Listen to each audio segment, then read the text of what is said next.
This Thursday, the 18th, Friday the 18th, is raising of the flag and the proclamation. This is the Haitian flag, and we do this each and every year. It's a tradition. And afterwards, there's going to be a festival for the children called Taste of the Island. And that's going to happen at the For the Children facility, 1718 Douglas Street. I hope you'll all come out and join us. Also, very important notification, if you haven't seen it on social media or seen it in the newspaper, please remember that the quiet zones, I wanted to make a mention of this, the quiet zones are in effect now for all of Lake Worth? Monday. As of Monday. Monday coming up. Monday coming up. As I'm saying, as of Monday coming up. Yes. Sorry. Okay. So remember, if in cases of emergencies or anything like that, you will hear them, okay? Because we want to make sure that we take safety. Safety always first. But remember that it's going to be a change, and we're going to have to kind of get used to that. So you might want to start, when you're approaching the train areas, please use caution at first until you get used to them. Those new trains are pretty fast, and we have new safety measures and things of that nature in place. We're one of the first cities to have it. Thank you very much. Aren't we? Us in West Palm. It's one of the first. That would be second. That would. That's the second first. So it's a good thing. I know other cities are going to be joining afterwards, but for those interested, that's some good news. But be careful, please. All right. I'm sorry. Commissioner, did you have anything? Oh, I thought I was in timeout. You're in timeout. Oh, okay. Want to come in? Day's here? not over. Okay. Just want to, we are going to be here, I think, a bit tonight. So I want to recognize all the folks I haven't seen for a while that are here tonight. Thank you for coming out. Nice to see you all. And let's get on with it, Madam Mayor. You got it. Moving on to the public participation of non-agended items and consent agenda. So again, we only have minutes, consent agenda, and we have under regular business, we've got one public hearing, and that's on the land development regulations. So put your card in for that item if you're here for that. If you're here for any of the items on the consent agenda, we need your card now.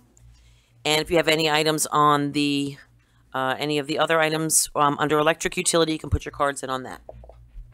So this is non-agended items. Ramsey Stevens, followed by Todd Velez. Good evening. My name is Ramsey Stevens, and I am a proud Lake Worth citizen. Unfortunately, this evening, I am here to express my... Just state your address, I'm sorry. Oh, sorry, 618 South K Street. And unfortunately, I am here this evening to express my disappointment in the city and the CRA's support for the development of the Dunkin' Donuts at the corner of 6th Avenue South and Dixie Highway. I have no problem with coffee.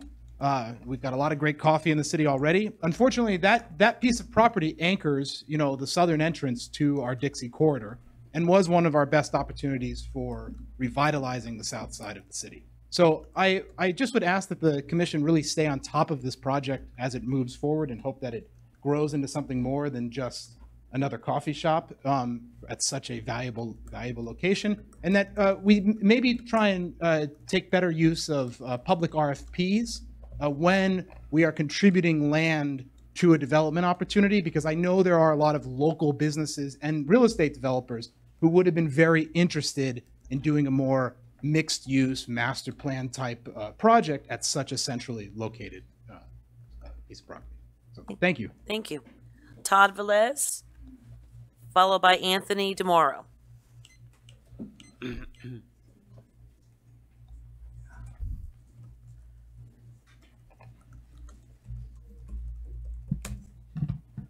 Todd Velez, 530 North G. April was, past April, just a month ago, was 106 years of Lake Worth at a Lucerne town site. Perry McCallahan was the Methodist minister sent down from the north to get Lake Worth started with Methodism for their particular denomination. And that was April 14, 1912, and they performed the first baptisms of the city known, and that was under a shed. Later that night, the Titanic struck an iceberg and sunk. Unfortunately, form followed function, and Calvary went under 101 years later. In May, we also had Memorial Day, Mother's Day, Empire State Building opened in 1931, 1937, Hindenburg disaster, and the Dutch resistance underway. Also, May 2011, we had informants and booted off the back of Calvary, where the pastor, Dr. Dillon, had struck a deal with the sheriff to have a ongoing investigation, as the minister told me, to find out where the drugs were in the community. Cops and church don't jive. That would go under chapter titles. The pop-up book is underway, and also the Minister Association with the mayor will be moving along, and I'll let you know when when we start getting some dates. We are in May, Sexual Abuse Month. I think it's nationally. Abuse, abutee, abusio, abusion, abusis, all explain a lack of decency, a using up, improper practice, shameful thing, violation, defilement, wicked act or practice, and insult. I witnessed a local icon, a Otis, an alcoholic, a woman that was stopped by an officer in the back alley of a church. She decided to relieve herself. How poetic, at the back of the church. She exposed herself and her jeans were around her ankles. Did she pave the way? Did she get what she's asking for? The officers, after a long series of questions or insults, asked her, "How old are you?" And she answered, 53. Well, you don't look a day after 67. Then they asked her, "When's the last time you had sex?" And she answered, "I find that abusive." But that happened here in town. Harsh attack of language, revile, that is abuse. Thank you. Anthony DeMoro, followed by Anna Maria Hunt. State your address, please, if you can. It's 1714, but I've looked at multiple properties in Lake Worth. Thank you for giving me the opportunity to speak to y'all. 1714 what? I'm sorry. South Dixie? Okay. Dixie. Thank you. Either one, I'm having an issue, and had I known I was going to have the opportunity to speak to you guys, I would have been a little bit more prepared. But this has to do with CBD and hemp and its relation to medical marijuana. I'm more or less than anything, I'm very versed in the business side of everything as well as the medical marijuana side of things. And I think that I could shed a lot of light to just educating the city on something that's happening all around you guys. And, you know, the biggest thing is the tax revenue. You know, here I am, I signed a 10-year lease with somebody and I'm not able to use their business. And this is all due because what I think is the difference between THC and CBD, which may not be known, and that's okay. I'm here to teach you. You know, right now we're doing testing, and not me personally, but me and my comrades, on 5,300 children with epilepsy. Okay, so what I'm looking to do is package something that can be bought at a store, at a gas station in Lake Worth right now. I'm looking to package it a different way. And because there was a dispensary or something put across from City Hall, I'm being grouped into that same category. It's just not fair, but within due reason, this is something new and changing. And I can provide a lot of education to you guys. I mean, I have a 61-page compliance order with the Department of Chief of Staff for the Department of Agriculture signed off. I have multiple physicians signs off on the isolate that I get. You know, and I'd love the opportunity to share more with you guys. Had I known I was going to have the opportunity to speak, I would unload on you right now, but I just ask that there be some type of consideration in the future, and maybe we could have a conversation to really talk about this, because there's a lot of tax money. And more importantly, I have Liberty Mutual, a monster insurance company right now, ready to have any patient that was ready to trade in their opiate medication for our CBD products. That's huge. I have 4 VA companies, the veterans PTSD, they're all over me. And I can't even operate in the city I was born in. I was born in Boynton Beach, but you know, I go to West Palm, they roll out the red carpet for me. I speak to a guy, it's like no problem. And I was like, well, I want to do this in Lake Worth because I want to bring the tax revenue here to somebody that owns the building. I want to keep this in the family. So I'm at like cahoots right now. I didn't even know that I was going to have the chance to speak to you guys, or I'd have been more prepared, but that's really all I have for you. Thank you. Thank you. Anna Maria Hunt, followed by Dusko Brewer.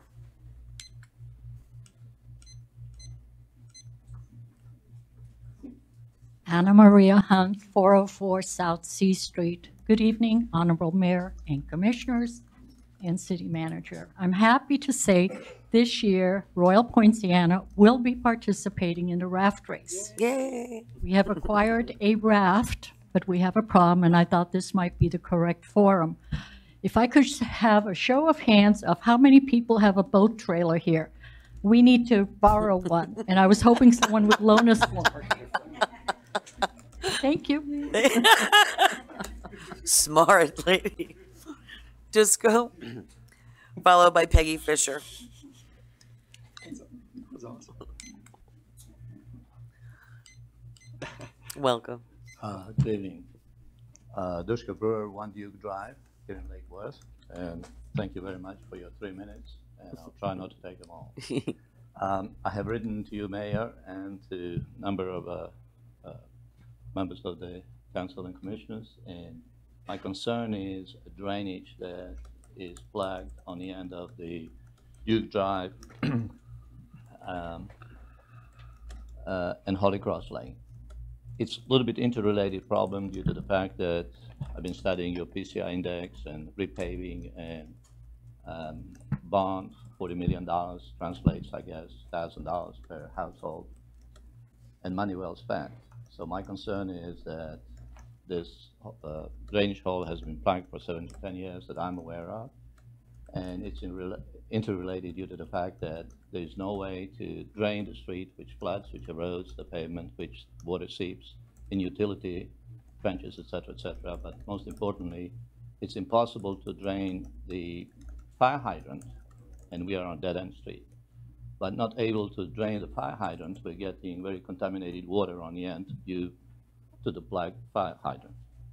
So they are interrelated, whether we like it or not, and with scheduled repaving, whether it's that street or any other street, I'm hoping that someone will look into it and try to deal with it without spending additional money. I do realize that trucks come around and try to pump out the plug drain hole, but that's not really a solution. It's not even a Band-Aid. So I appreciate somebody taking a good look at it, and I'm sure there is a more reasonable and simple solution than it is at the moment. So thank you very much.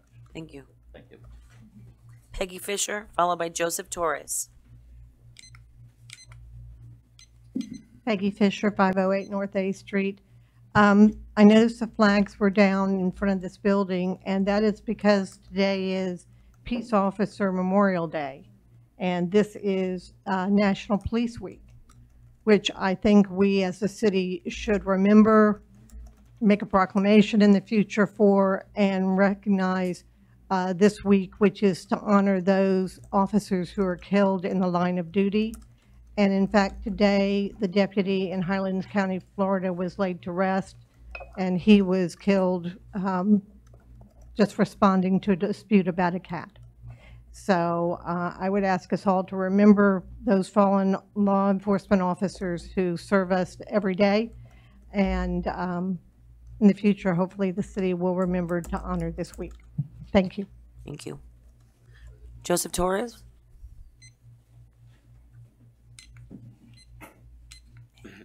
Hello, everybody. I'm sorry that Commissioner Hardy is not here today. I've been pretty busy the past couple of weeks. I want to say first, thank you, Captain Bear, for the drastic changes that our community in Tropical Ridge has been making with the street presence. Of course, with the activity of the prostitutes and the drug dealer acting as prostitutes who pull up in front of my house. Michelle is still in our community for 8+ years. When are we getting rid of her? Because she's still pulling up in front of my house, and just the other day just popped out, hopped into another car waiting. 2 Fridays ago, it's troublesome because I'm in the heart, and just give me a couple minutes. I know I get 2, 3. My mother should have been here. I cannot speak for her because she's not able to be here. But my question and problem is that I have children now being used as bait 2 Fridays ago. And this is the vegetation that you have, and allowing residents to plant what they want to plant, where they want to plant it. I have wrote it up today from my neighbor. The owner came today. She's speaking to the renter, who's for the 3rd time has 2 families living in the home. My house is still underwater from when I had a meeting years ago with you guys. No one's done anything, nothing. Additionally, I'm changing the subject. but my doors. I'm looking for restitution from either the city of Lake Worth or code enforcement for allowing my doors that I paid $1,400 for to be removed. I'm getting ready to get a fence installed. Please ride past my house at 512 North H Street. My name is Joseph Torres. I spent 3 days just doing the front, a little bit of work, gardening, and so forth, to show my neighbors how we, as residents in America, live when you own a home. The blocks 4th, 5th, and 6th Street, clearly the entire council should be fully aware and know that this is nothing but rooming house and drug homes, all of them. Here, there, I'm in between 2 houses right now. The CRA home next door to me, I'm in the CRA home. We had to sign a 15-year contract. Yet, for several years, all kind of people in and out of her house. You can check with the business owners, whether they tell you yes or no. Doesn't make a difference. I'm living there. My family can testify. Video don't lie. They may, but video doesn't. The house in front of me, I have a 360 problem. 360. The business in back of me, no license. Drugs running there. For 9 months, it took you guys to close it down, and I had to deal with all this running around my home. My mother had to move, and I put her in a condo in Century Village. That's where she's at now. She should be at my house living, but she can't because of all that you guys are allowing to go on in our community. H Street 5th in the back. We don't get anyone to come look or anything at night. A year or two ago, before you were here, there were from 4th all the way down, all the prostitutes lined up. This is where they get their business, and they were residing. Thank you. Thank you. I'll be back.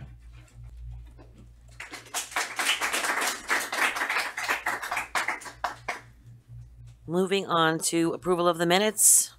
So moved. Second. All those in favor state so by saying aye. Aye. Aye. All those opposed? Motion carries unanimously.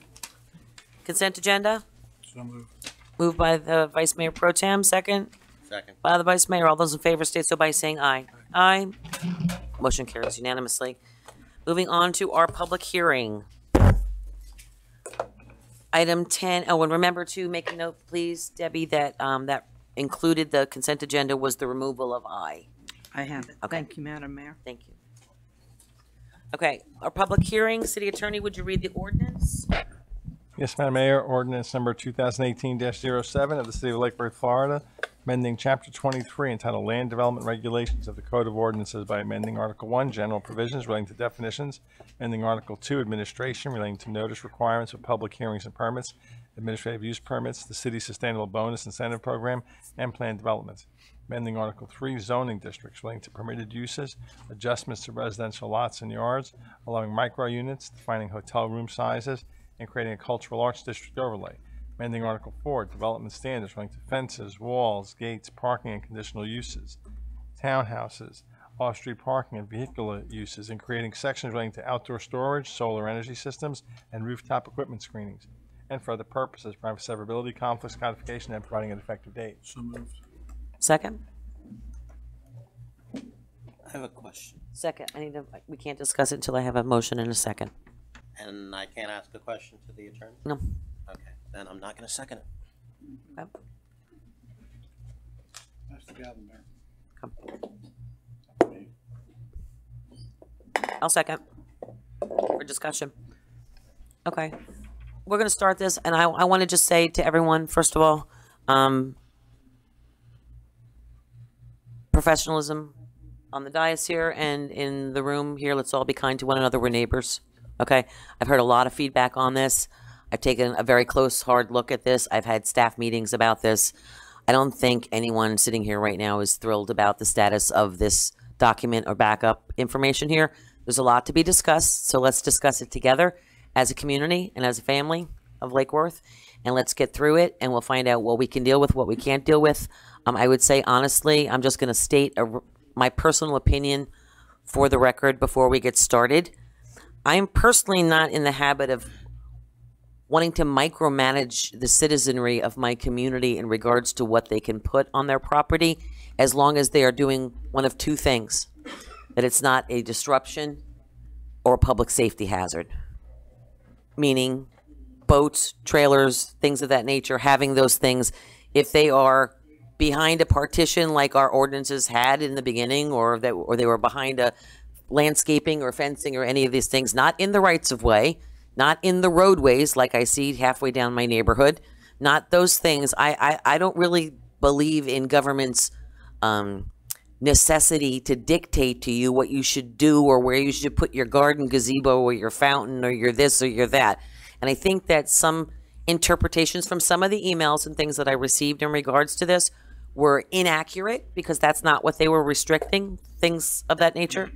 But some of the things that there are, I read such things as you could have a boat that's this long, but not a trailer that's that long. Or what? I don't personally want to get into the minutia of those items, and I had a very long conversation with it. Again, to me, it's more important the keeping our neighborhoods looking good and tidy and safe for public consumption. What you want to put? You want to put a picnic table, a gazebo near your waterfront location, or where you want to build your pool, as long as it's safe and sound. And if you want to build it right on top of the water and it's going to go into it, and if sea level rise takes it away, don't hold me responsible for it, but it was your choice to do so. My personal opinion. You may like it, you may not like it, but I believe in your private property, you should have the ability to do those things. So with that said, I'm going to allow the Vice Mayor to speak on it too, but I would like us, if we can, sit through the presentation that staff has prepared for us, and we can go through line item by line item and see what we think is reasonable. And also, I want to also calm your fears about certain items that you were concerned about that really you didn't need to be concerned about. I think that you might have misinterpreted some of them too. But let's just go through it together, figure it out, and decide what we need to decide, okay? But I just want you to know we're going to do it together, okay, guys? Thank you. Vice Mayor? And I want to comment on what you said. I totally agree. But I think that after looking at everything and I talked to Mark earlier, I had to blow this up with IT in order for me to even see it with my readers.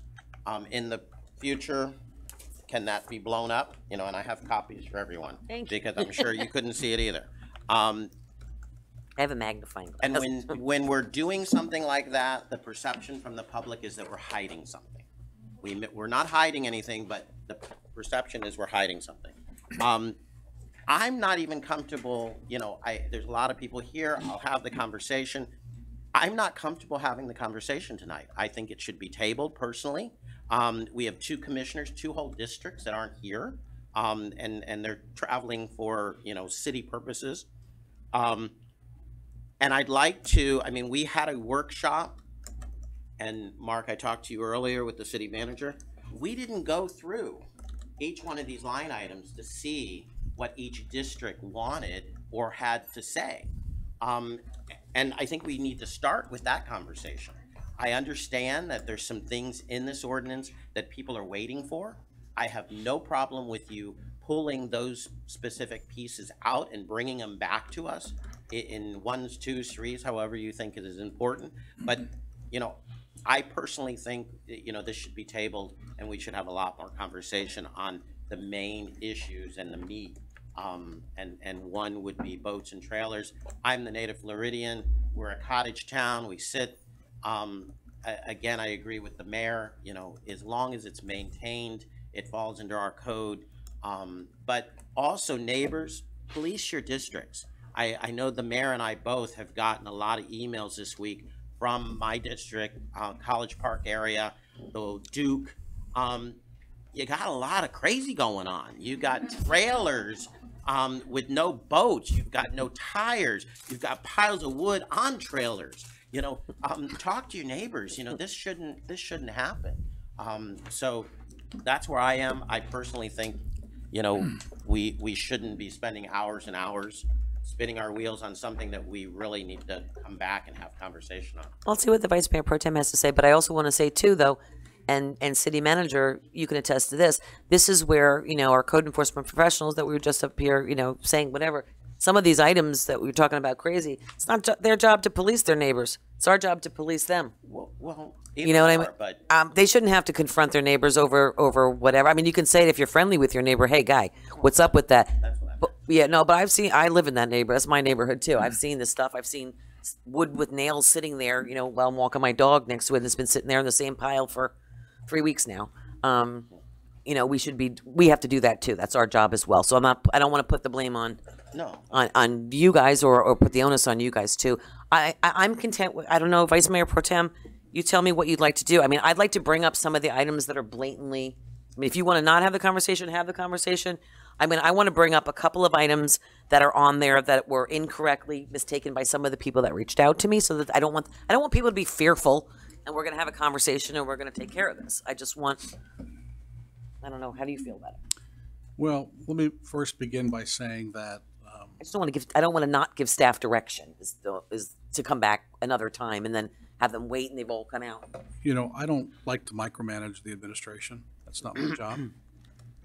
Okay, but I also have to, as an elected official, as a representative of the people, have to trust and be confident that what I'm being given to consider has been fully thought through, fully vetted, and there's some really good sound reasoning behind how we came to these conclusions. The deeper we get into these LDRs and the more we go through these amendments and these revisions, it seems the less I seem to feel that we're getting the input as to why specifically any one of these items was either added or taken away or modified. And I think that if you're going to change existing language and you're going to present it to the commission, simply strike throughs and underlines that represent redactions and additions is not sufficient. I need to know where staff is coming from as to why they came to the conclusion that they needed to make that change or that addition. And it needs to be, you know, out there for everybody to see. So when you come before us and say, look, you know, we've got this huge voluminous document that's tonight is 50-some pages. It's a small version lately. But we've had other situations where there's been hundreds of pages. But we're only going to talk about parking spaces, or we're only going to talk about this. Look at this over here, but we didn't talk about the 15 little things that maybe should have been talked about. And if there's one thing I do not like is to feel like I got bamboozled. Okay, if I have to read, and some folks will criticize me and say, well, that's your job, you're an elected official. But if at the end of the day, the standard is going to be that we as elected officials have to read every single word on every single line and understand it inside and out, upside and down, and understand the unintended consequences. That means we are on the same knowledge level and experience level as the staff that put this document together. And if that's the case, then I would seriously question, do we really need the staff if we have that ability to do ourselves? So, having said that, you know, what I'm looking for to gain from this exercise or this particular event tonight, or this agenda, is that going forward, we craft some sort of a policy or a process. And I hate the word transparency. I really do, because it's abused. The word is just completely used quite too often. I don't think we have a transparency problem. I think what we have sometimes is a communication problem. Okay. I think that we need to understand that, you know, when you're communicating with people, you need to consider your audience. And you can't talk up here if folks only understand here. Okay, because most of us in this room, I'm quite sure, don't have the qualifications that our staff has to put these types of things together. Okay, but they do know what the ramifications or the unintended consequences are when it affects them in their homes and how they live their lives. So we've got to figure out a way going forward that we're not hit with surprises, and we're not in a situation like this again in the future where we have to have this conversation. Now, I can speak and tell you that, you know, yes, 2 of our colleagues are out of town this week. I was supposed to be out of town this week on business for the city, and I opted to be here to deal with this. And I expect that we're going to deal with this. Okay, I'm not in favor of tabling it. Okay, and it may be painful, it may be a long process or whatever, but we need to do this, and maybe we'll all learn a little something from this. But I'll tell you what, if I get to the point, and sometimes I get to the point where I feel like, what's going on, guys? I think that even though this commission hasn't really sat down in written format and said, this is what we think we want to be when we grow up Lake Worth, specifically. I think staff has a general idea of the direction we're going. And the direction we're going is the opposite direction of where we came from in this city. And in my mind's eye, some of these things are putting us back to, are very similar to, things we were doing in the past. We're just putting lipstick on it this time around, okay? So I just want to be very clear that, this is a very important night for us, and we need to roll up our sleeves. And as you said, let's be professional or whatever, but let's go through it line by line, and let's do the deed. Thank you. Vice Mayor? If we're going to move through it, we're going to move through it. So we're going to be here. I'd like to hear from the people first, because I don't think they had planned on being here that late, but I'd like to hear from the people so we can at least, take that into consideration as we move forward. Okay. Good by me. The only thing by going to that and not having them explain is the fact that they maybe have the wrong impression of something that's. Well, we're going to be explaining all night long. That's what I said, and he's asking not for the presentation first, but for the people first. Well, Madam Mayor, Yes. it would seem to me that if we allow the presentation to unfold, that maybe some of the questions that folks have, or concerns they have, may be addressed in the presentation. Okay. And we could maybe save ourselves something, some time on the backside of it. I don't know, maybe not. But, what's important is that we cover our bases and make sure that everybody in this room, everybody that's listening, everybody that's concerned about this, has an opportunity to fully understand what's going on and what the implications are, and that they're satisfied at the end of the process. I'm so glad you see my way of thinking. Well, I do get up every morning and look up to you. I just want to make sure they're hurt. The people are hurt. Staff, and I don't know if you want to insert here in the presentation, because we had conversations too, to say, these are some of the items that were maybe the public brought in question, or you just want to get through the presentation and then we'll talk. First of all, for the record, Mark Stivers with the Thank you. Department Sorry, of Community Sustainability. Thank you, Mayor. Welcome to the position. I want to make this as effective as possible for you as a board and for the people that are here in the audience tonight.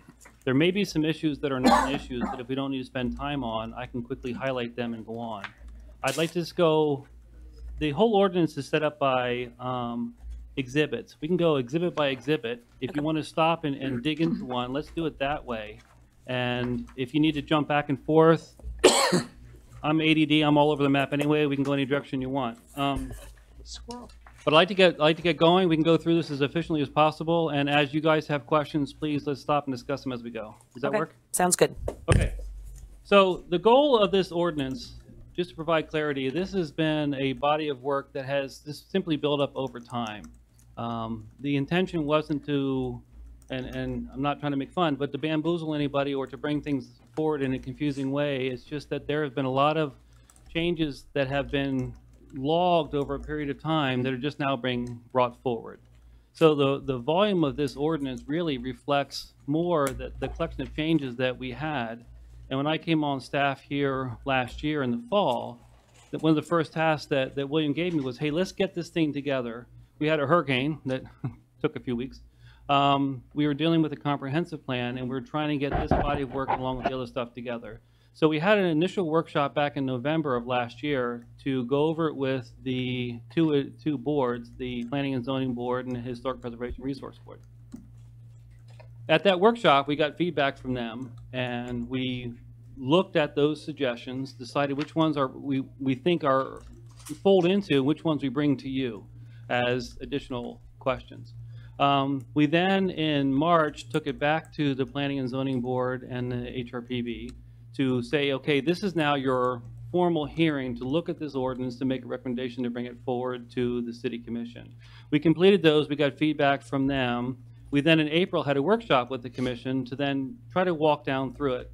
And if at that workshop you needed more detail, I apologize. My intention wasn't any way to gloss over anything. It was just to avoid a 6-hour meeting to go over things you didn't need to know so that we can then get to the points that are really relevant. On that note, I will simply say, and Commissioner Amoroso and I had a good discussion on this, this table, it was formatted, this is, 8.5 by 14. This is so I can file it away. The original table was formatted in 11 by 17. I apologize. I did not direct the clerk's office to say, hey, this is an 11 by 17. Print that size and put it in their book. So I'll take responsibility for that. We converted the whole table to a PDF. I sent it over to them, but I wasn't clear. Hey, print this in color, print it as 11 by 17. So that's my fault. So next time we'll work and make sure that it's done. And I will direct them. The normal pattern is to do strikeout underline. I've been doing this long enough to know that when you get something of this volume, I take everything and I make it in red so that the color jumps out. Underlines and strikeouts are hard to see, and after a while, when you're staring at a document for a long period of time, I don't know how you guys do it. I get blurry-eyed, and everything, all of a sudden everything's underlined and nothing's struck out. So that's why I make it in bright red, so you can actually quickly visually see all those changes. And again, I didn't tell them, hey, print this in color. It's going to make it easier for them. So that was my fault. When we bring this back next time, we'll make sure it's all in color, it's printed on the right size, so you guys can see it easier. Okay? All right. Hope you guys are ready. This is going to take about 12 hours. The first section, Exhibit A, looks at a bunch of definitions in the code. There are a lot of things that are underlined, and I don't want to point out anyone you want to. A section of particular reference is the sign code. Often when I write definitions in a section, I like those that are related to be in the same section of the code. So I'll say sign, comma, wall instead of wall sign, so that they all fall into the same area of the set of definitions. So you'll see a lot of them that have simply been moved around. We mark them as changed because they moved to a new location, but the ordinance or the definition itself hasn't changed at all. It's just relocating, re-switching the numbers so it makes sense and it's in a logical order. Some of the changes that are in here, they're very clear. On page 7, you'll see that we looked at automotive and vehicular uses. And we wanted to make sure that the size is clear. The use table is broken up into different intensities, and the intensities in the size of the building. And the way the current table is written, you have a low intensity that is anything 2,500 or less. Then you have a medium intensity that's 7,500 and less. And what we thought was to make it clearer, instead of saying, because 250 is less than 750, we'll say it's a range between 250 and 750, so we have a clear distinction between the three different intensities. I think that was the intent, but we wanted to clear that up. So you'll see a lot of places in the definition section where that has just simply been redefined to make sure it's clearly defined as a range and not just simply everything below or above is the same. In dealing with automotive uses, we have decided to consolidate a bunch of them down. You have the best example is auto repair minor. Our code currently breaks down a lot of uses such as tire repair, muffler repair, oil changes, and we have them all separated differently. What we've done is taken those and grouped them all together, saying if you're working on a car or an automobile or vehicle, and you're doing something that we classify as regular maintenance, you're changing the oils, you're changing the tires, you're putting on new wiper blades, you're changing out glass in your car, that's all a minor repair, because that's all stuff that can be done on a regular basis, can be done in the shop without a lot of impact. Major repair is when you start dealing with making major improvements and changes to the engine, the transmission, the drivetrain, or the body and frame. So instead of having a laundry list of a bunch of uses, we've consolidated those down, so you'll see those changes in the definition section as well. Third big section is we've been dealing with healthcare related issues for a long time now. We recently looked at urgent care centers. One of the big things in a code is making sure that your definitions are clear and match everything that's in the code that needs to be defined. So we've added some definitions to the healthcare section so that we clearly define those things that are healthcare and urgent care and other such healthcare related definitions. Okay? We've added a few sections to the code, proposing to add, let me be clear. We're proposing to add a few new sections to the code. One is dealing with microunits. 2 is dealing with additional artisanal arts uses, and we added some definitions to those, such as the definition of a gallery, a definition of a microunit. So those definitions have all been added in as well. Okay? So those are the main changes. If you see one you specifically like me to discuss, please bring it up, but those are the main changes in Section 1 definitions. What is the C in the A? In the permitted use table, you have three letters, P, an A, and a C. A P is a permitted use. you're right. An A is an administrative use, which is a staff-approved use, and a C is a conditional use, which then comes to a board for approval. That's right. So of the first items, am I reading this correctly or not? So any of these items here, This is the district that it's allowed in, and then you go down. So a C. so what I'm saying though is none of these are allowed in any of those districts? Correct.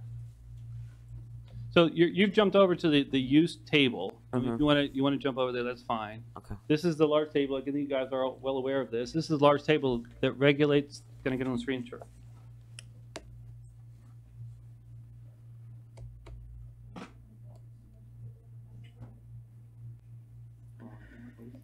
You're not going to be able to see it. You won't be able to see it. You won't be able to see it anyway, yeah. May I ask a question on this one? Do you want to stay with the? Yeah, I'm sorry, we'll stay with the order of this. The order makes it a little I need some clarity. Okay, go ahead. I'm sorry. Go back to where you were on that. If you want to, we can pull it up. I'll stay with your, I don't want to mess you up and we'll get all sidetracked. Go ahead, I'm sorry. Sorry, I'm gonna have to download it. I didn't get back to the office between all the meetings today, so I'll download it quickly when we get to that section. But we'll Okay. glad to go through it with you guys. Okay, I'll stay with you, sorry. So with the definition section, is there anything else you guys would like to look at specifically? No, Yes, You have one. which one? Vice Mayor, thank you. Pro Tem? Exhibit A, your definitions, this is only definitions of things that have either been added or deleted, is that correct? These are only showing the definitions that have been added, deleted, or changed. Or changed? Okay. Added, deleted, or changed? Yeah, and the change could be that it's simply, like I said in the beginning, been relocated from W for wall sign to S sign comma wall. Okay. Now, just as a, just so I don't get off chasing a squirrel. If there's something here within these definitions, something that I particularly don't think is appropriate for the city, is this the time to bring it up and ask you what section of the LDRs we need to be looking at going forward? If it's something that we're already changing, if it's a new one that you want to add or bring in, it's something we haven't dealt with. Let me just clarify what he's saying. Like, if you look at this, okay, Exhibit A, yard water frontage, proposing to alter existing definition to allow a 5-foot setback for pools.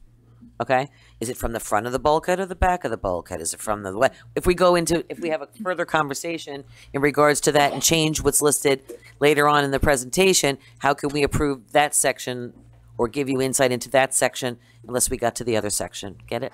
Yeah, and that's the one thing you want to try to do, and it's not always possible, is you don't want to build regulations into the definitions.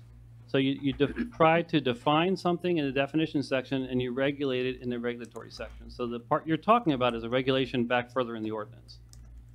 Okay. The difficulty is that when you write certain definitions, if you put regulations in them, you got to remember that they have to look there for the regulations. As we walk through these ordinances, you try to keep them as organized as possible. The regulations go in the other chapters, purely the definition, so you understand what the use is goes into the definition section. Okay. Not always possible. Sometimes you cross that line now and then because it's difficult to get that distinction. So should we be asking now, based on things that have been added to the definition section, if there's a particular item that is of interest, should I ask you now where we can look for that in the LDR You absolutely going can, forward? yeah. That way we don't get lost in all the. Sure. Okay, let's start with page 6. Artist studio, multiple artists. Where can that be found? That's an existing definition. That's not something we're adding or changing from. That is already in there. We're trying to show that which is the flow of where things are. Then I'm confused because I thought this section was that section of definitions were only things you were adding, changing, or deleting. Did we change that?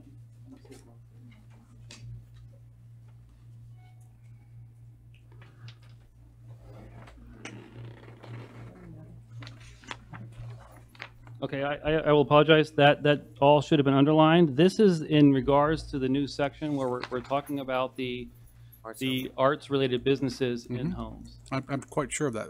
My question is, where can I find that in the rest of the backup documentation? In the code section? just direct me to the page. Yep. Give me a second.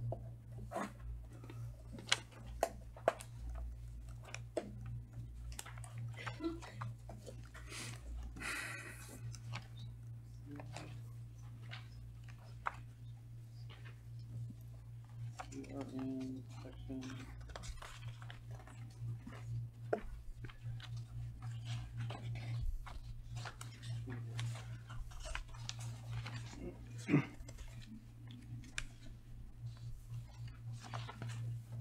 Under the four.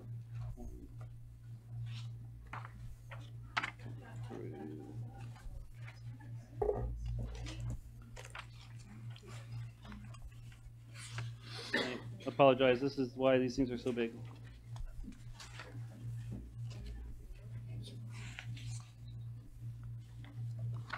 In the conditional use section, you had a 4.3.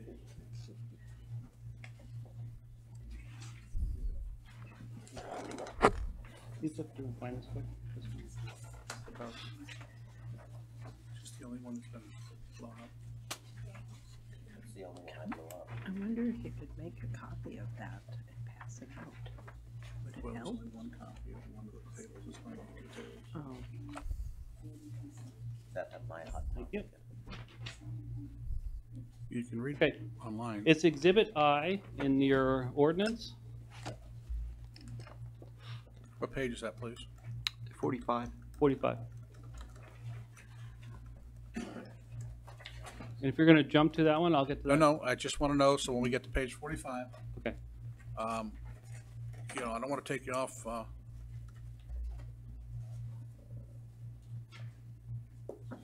do it that way. Now, the other question I have is, micro units, where can we deal with that?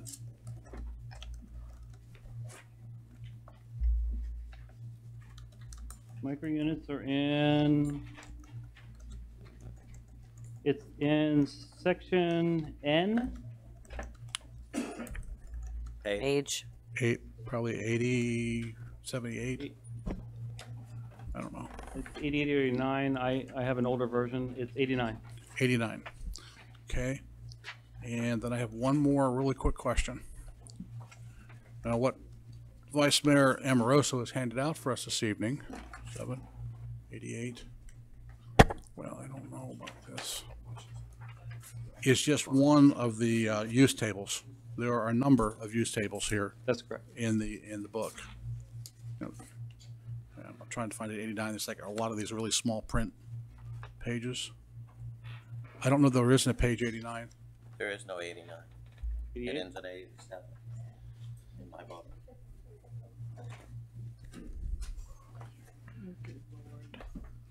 It's the last section, it's Exhibit N. N? The last page of Exhibit N. Oh, here we are. Did you say the last page of Exhibit N? Yeah. Uh, Section 23-422. micro okay, units. so is that line item 2670? That'd be the last one. Page 87.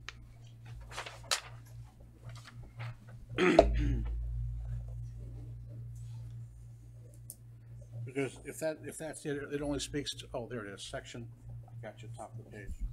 All right, and the last question I have is, Vice Mayor Amoroso handed out this use table for the artisanal arts, okay?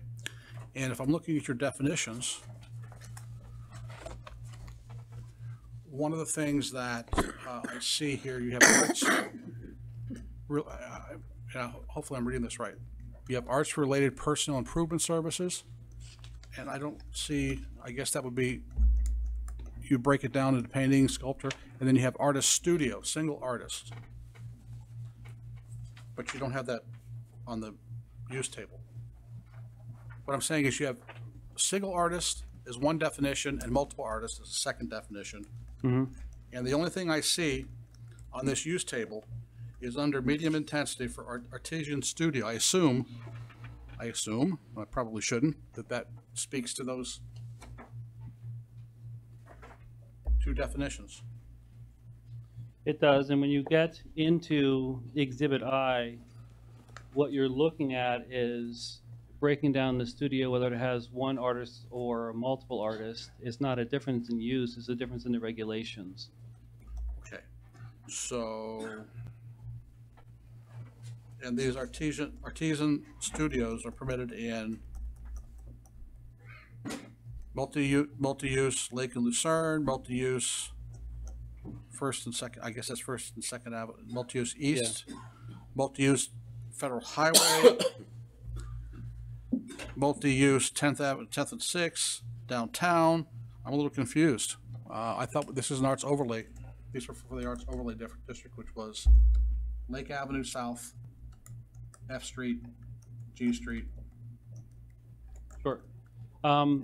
Some of the artisanal uses are already allowed within the city.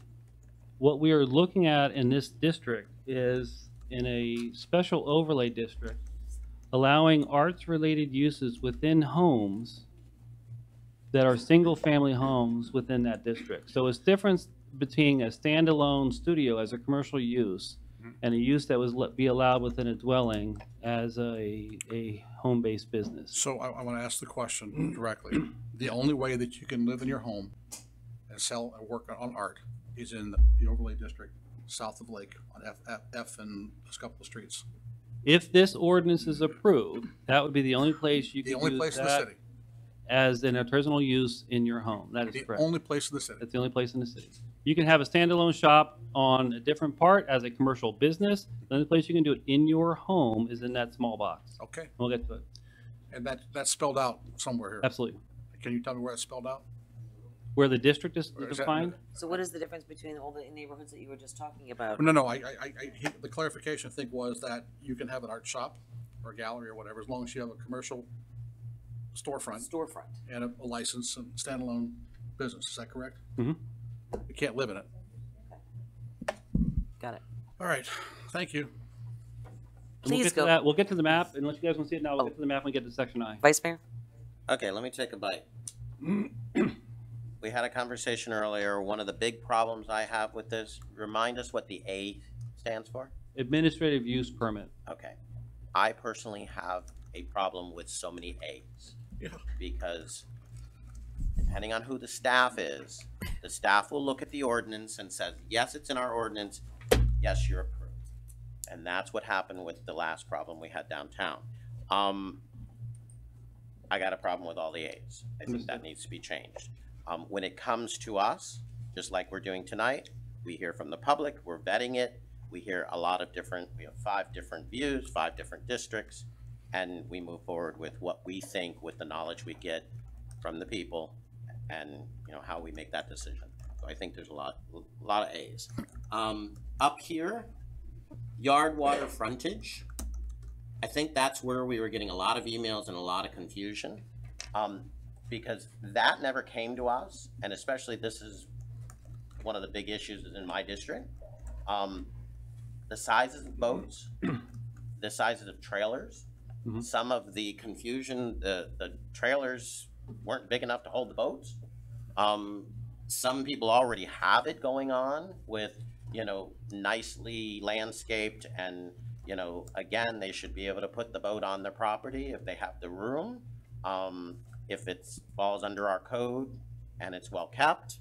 I'm surprised Vice Mayor Pro Tem didn't pull out workforce housing. Because that's been an issue for you, but you're not there yet. It's very early in the process, trust me. And that's what I was trying to say. A lot of these issues we have not addressed. We've gotten from staff has made recommendations, and they don't necessarily work in our districts. And I don't know where it came from. It's almost like we need to go piecemeal through this because we're never going to be able to bite this out. Take this whole apple. And that's why I was kind of saying table it so we can come back in a workshop and piece it out and work through it. The vinyl fencing, we had a recommendation that it looked like wood. I Googled, I couldn't find it anywhere, and when I did, it was like $600 a piece. How can we do that? Hold on. So, you know, we can spend a lot of time here tonight, but My eyes are bleeding. Commissioner Maxwell, go ahead. I came away with that, from that workshop with the understanding we were not going to require wood grain. So when So did I. so when I still in saw that in there, it's like, okay, which part of no don't some people understand? I've got an iPhone full of pictures of wood fences falling down, put in the wrong way, shadow box fences. I don't know if they're regular wood fence. I don't know if it's regular wood, whatever. It's falling down, and then a new piece attached to it, half the other part falling down. We've got people that want to put nice vinyl fencing in privacy pieces. I mean, I don't understand why we would even care. You know, maybe we need to say, don't paint the vinyl fences. If you want to paint a fence, paint the wood ones. Or, I mean, I don't know. And only at dusk. You can only paint them at dusk. Because that's what we are. Yeah, I mean, it just sounds so crazy to me. I think we're going to have to bite this apple in small little parts. I think we're going to have to take it back to the drawing board and start fresh. I mean, if you want to, at least to give, I mean, I don't like to leave staff without having some inputs, or at least we can represent the people that came here today to this meeting, and the emails and phone calls and things that we've gotten, and if we can maybe go through the items that were most contentious to the people that communicated with us, so we can send that back to you at the staff level, and maybe we can figure out how to break this up into pieces for a workshop that we can allow them to come back in or repurpose this or bring it back to a commission meeting. Sure. Are there any pieces of this, though, I just want to ask because I know that you guys have a job to do also. Are there any pieces in here? I know some things are always on deadline or they need a decision on something that prevents something else. Is there any piece of this that's time sensitive? We have several that are waiting for, several projects that are waiting for a few. One would be in Exhibit D, I believe, Exhibit F. I'll get there. We have discussed and talked about reducing the minimum required lot width in residential districts from 75 feet down to 50 feet. And there are several projects that are looking to move forward to make that happen. The value of this is when Lake Worth was first laid out as a city, most of the lots were 25 feet wide when they were platted by 100 or 135 feet deep. A lot of people then bought two lots and they put them together as 50-foot lots. And we have a lot of those in the city. Our current code requires the frontage of residential lots to be 75 feet, and that makes all those that are 50 feet non-conforming lots, and it restricts those residents from doing any work, because every time they run up against that, I'm saying, I'm sorry, you're a non-conforming lot, you're doing work on a non-conforming lot, and it creates a hardship for them. I think a lot of residents in the city are having a hard time with that section, so we've reduced the lot width to 50 feet, we've reduced the lot area to 500 feet. Now again, those have to work in tandem. So 5,000. What about the 25-foot lots? Those are existing non-conforming lots, and as long as it is a platted lot of record, they can be built on. Okay. So that's a But it doesn't harm them on that. Okay. So that's one issue that a lot of people have been looking forward to and trying to get something moving on. And the audience is going to speak, and I'm waiting to hear from them. If I miss one, I'm sure they'll let us know. Another one has to do with the setback on water. We talked about this one on the water yard. We have a lot of people here who live and their property backs onto the intercoastal waterway. And currently, the way our definitions and the way our code works is the pools would have to be set back 20 feet from the water side of the seawall. What we've tried to do is reduce that down to a 5-foot setback, and I know we've had conversations, I've had conversations individually with some of you to look at that. That to me is not a concern. If people want to have their pools up next to the seawall, that's fine. That's their liability. It's their issue. If they want to do that, if we don't move this forward, that's going to keep all those from being able to do that until such times we bring that forward as well.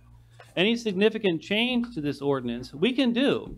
But it means starting the process over again, and it has to go back to the Planning and Zoning Board and Historic Preservation Board. Then it has to come to you. Whether you workshop it or not, it has to come back to you. So you direct me, but that's the process. We can move those ahead.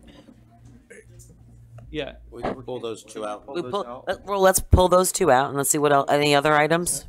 And can we give our? Go ahead, Glenn. I would say if you're going to pull anything out, you have staff bring it back next meeting for first reading. Yeah. Because, right, and that's we pull back and you can bring those back for first reading. All right, let's go through and see if there are any other items too that based on. Why? Go ahead. Okay, so just clarification, we could, and the city attorney is right. We wouldn't have to take it all the way back through every process. We bring it back to you for first reading here. And the next meeting that we could possibly do that if we get things done would be June 5th. That'd be really tight. We could probably do it the second meeting of June to meet all the advertising requirements. Why don't, Commissioner? why don't we deal with the things the folks are concerned with, strip that out if necessary? Well, we can continue this process. I just want to say, are you And good with those consider two this our items so first, far? and consider this our first reading. Because I have a sense that from what I'm hearing, you're going to make such substantial changes to this, you're really going to have to probably bring it back for first reading again. It's maybe not, There's but no it's possible way I could speak that long. There's so much stuff in here. exactly. That's why I So think it's not that substantial. We take out a half a dozen items, it's not that substantial, in my opinion. I'm willing to point out the items that the people contacted us about to do that. We can go through those items and see if any of those can come back with the other items. Is that okay? Vice Mayor? I think that was the two. Those are the two that bigger are items. time sensitive. The other one that we have in here now has to do with parking for multifamily units. And that one would allow the immediately adjacent on-street parking to count towards the required parking for that project. We allow it in mixed-use districts, we allow it in the downtown. We're now saying for multifamily units, that would allow them to use the on-street parking. And so that I'm clear, if you have a 20-unit apartment building that's on North K Street and they're taking up 300 feet of frontage, that whole 300 feet, if there's on-street parking there, all that can count towards their required parking internal. So that's a change that we have several projects right now that are looking at so they can use the on-street as well as on-site parking towards their project. We have several that are waiting for that right now. Vice Mayor? So I have no problem with those three being pulled out, brought back to a first reading. I'd like to hear from the people that are here tonight, just so, in case we miss something, just because you're here. But also, I need to mention, we originally directed you to either put it in the land development regulations or a moratorium on tattoo and piercing downtown. Since we are not moving forward with the LDRs, I'd like to reinstate my thoughts on the moratorium for that particular item. we can do that. We can bring that back at the next meeting with the ordinance for the moratorium, because we had the LDRs tonight. We didn't want to have them both on the agenda, so we'll bring the moratorium back. That's the direction. Okay. On the tattoo parlors on Lake and Lucerne downtown. I'm a bit confused. William Waters, Community Sustainability Director. Since we have the permitted use table advertised, if the commission, I'm going to ask for you for direction, if the commission were so directing us to remove the tattoo parlor designation in the downtown, could it not be declared the moratorium or a zoning in progress already be happening tonight versus having to wait for the moratorium to be read since the permitted use table has already been advertised? I like the argument, but maybe, I'll say maybe, but it'd be safer if we just brought it back. Okay, thank you. Commissioner? I'm a little confused, and I apologize. I missed the last meeting, which is a very rare occurrence for me, but so I wasn't part of that conversation about the tattoos. Are you saying that, Vice Mayor, are you saying that you want to have a conversation about a moratorium on tattoo studios? From what I understand, above and beyond, one at a time, please. Above and beyond our dealing with this ordinance tonight? Is that what you're saying?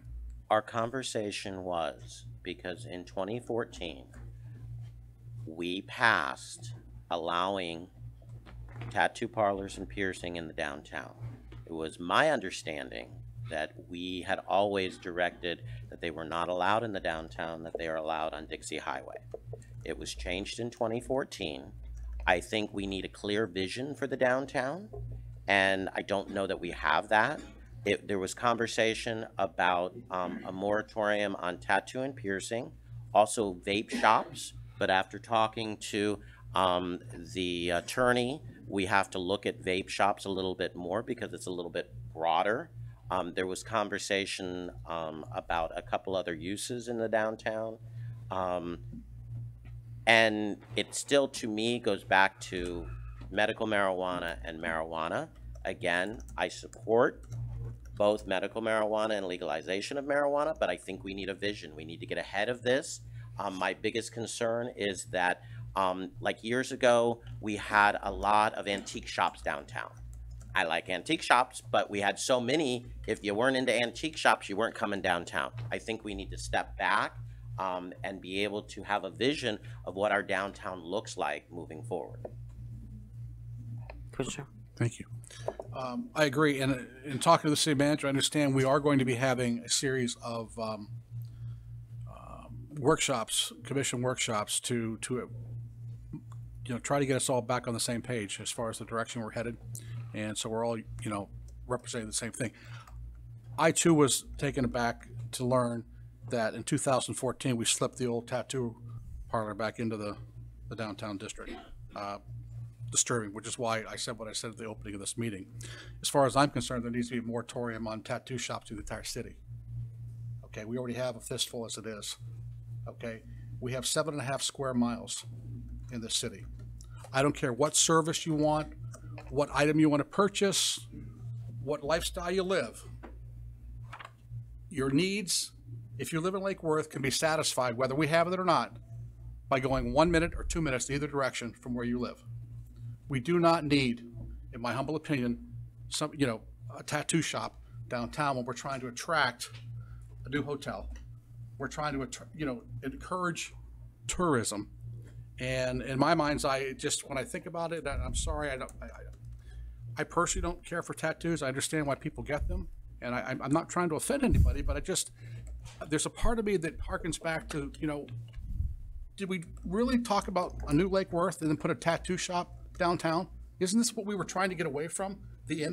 Some of the images from our past? We've got to be more, why are you smirking? Are you a smirker? Okay. I'm just wondering Okay. what the hell. Sorry. I'm just, Decade so what we're I'm living saying in. is, I missed the meeting. I missed the meeting where you were talking about. No, my turn. My turn. Well, I'm not done. Oh, please.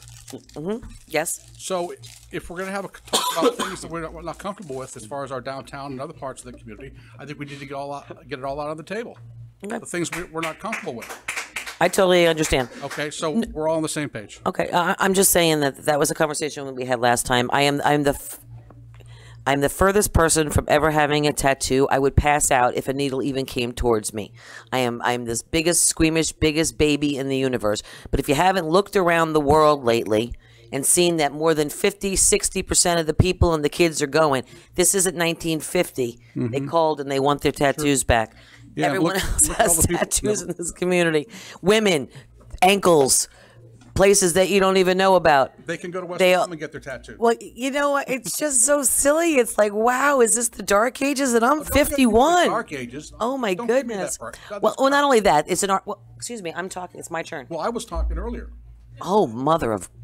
Go ahead, Yes. finish up. Thank you. I'm just saying that, as an arts community, yes, we have our Florida families whose daddy planted that avocado tree back in 1919. And we also have every pierced, grommet-eared, colored, tattooed, whatever expression of whatever. We've kind of been sort of that way. And the majority of these millennials out there today, I'm sorry, but they mostly have tattoos or piercings or whatever. And in some communities, in some very high-end communities and across the globe, some art tattoo places are more like art studios or museums or things of that nature as well. So, I mean, I guess I've just never seen so much directing of private property and private business entities in my life. We talk about and complain that the street's empty and the stores aren't full, and then you've got businesses wanting to come in and do it, and we're going to sit there and tell people what they should or shouldn't put in a storefront that they're buying, paying for, operating. I'm happy to see storefronts full and people coming to Lake Worth. I don't want to tell people what they want to do. Really? I know. Here's my 2 cents. I don't like big government. I don't know about you. I don't like big government either. Okay, I really don't. But I know that we only have 7.5 square miles to deal with. I know that every inch of this city needs to be maximized for its best and highest use. Okay, in order for us to create the economic value that we want for our residents, the economic prosperity we want for our residents, to be able to pay our bills, to provide the protection and then the fire and everything else that goes with that. Okay, so while we're on the subject, why don't we talk about other businesses that for example, convenience stores. Do we have enough convenience stores? Let's put some more convenience stores in, or some more takeout package stores. I mean, we've got to do things a little bit differently going forward. That's all I'm trying to say. Okay, and we have a motion on the floor, and We don't have a motion. Yes, we do. We have a motion for the whole thing to approve it. That's right. Right. We got to be careful though, because we got to vote on it. Or remove the motion. Don't threaten me. Can we hear from the people? I would love to hear from the people. Tammy Panza, followed by Peggy Fisher.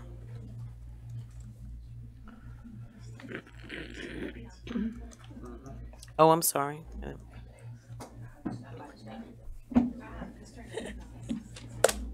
Put me on the spot, man. Okay, first of all, I have nothing against tattoo shops. I'd like to see one or two downtown. I think they're not, I'm. There's a lot of people with tattoos. It's not evil. The parking, I believe the 3/4 ton parking thought has been removed from the workshop, but I really don't want to limit the professional people from parking their 1-ton vehicles on regular city parking spaces. I think we have enough people. Some of the artists even have cube vans that are 1 ton, and they don't take up any more space than a 3/4 ton vehicle. As far as the boat trailer, whatever, as long as it's beside the house, properly fenced in, I don't think you should try to put a limit on that either. I may have not have read the whole agenda, but just want to get that out there. We're talking about doing a lot of things that are a little bit more invasive. There's a line in the documents that defines a junkyard as being one non-operational or unlicensed vehicle. So if my car goes out of registration and I don't happen to remember to register it, and let's say it's December and now it's January, I apparently will have a junkyard in my front yard. I think that's a little bit extreme. I think that's invasive, and I think that should be stricken. I think also I live on a 25-foot lot. The city is full of them.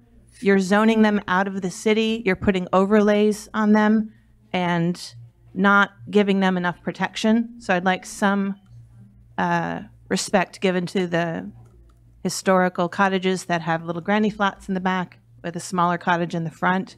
They're popular. They're very walkable. They're charming.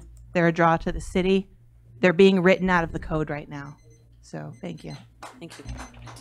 Peggy Fisher, followed by Charles. I'm sorry, Natbig. You're on after Peggy. Peggy Fisher, 508 North A Street. I absolutely think the emulate wood wording needs to come out of the fence part of this. If you can paint your wood fence pink, turquoise, yellow, purple, why can't you have just a one color vinyl fence that doesn't have a wood grain to it? Come on. As far as being able to, on multifamily dwelling, include on-street parking, depends on where it is and how much parking is around and how much parking is available. I think if someone wants to spend the money and put enough property together to build a multifamily dwelling, they should provide parking on their property. That it shouldn't be taken up parking off the street. We have enough trouble right now with parking on the street, as there's one property in my district that has 11 cars, including a commercial vehicle and a trailer parked on the street, making it a one-way street. As far as tattoo parlors, I noticed that they went away from the personal services use table, but they suddenly appeared back in the downtown district in the artisanal art section. So they are an administrative use in downtown and in mixed-use Dixie Highway and in AI, which whatever AI is. So I have no problems with tattoos. My daughter has a huge tattoo on her foot. It's beautiful, but I don't think they really belong downtown. I think you want a little different feel downtown, and you all, as you said, need to decide what you want downtown to be. And don't look at just this object over here and not all the objects that are over here. Look at them all. Thank you. Charles, followed by Jack Potenza. Hello, I'm Charles Dantvig. I live at 218 North O Street. We have been working on this property and trying to conform with everything. We have met the Historical Society and everything else. We've gone through jumped through all the hoops and stuff. We've done a beautiful job fixing it up. I have a 23.6 foot Boston Whaler. I have a nice driveway, brick paver driveway that goes back about 90 feet. I have a nice fence that I got from Jimmy Buffett's place up in West Palm, and I fixed it up really nice. Amy knows the property. Everybody seems to know the property. They said I've done a great job.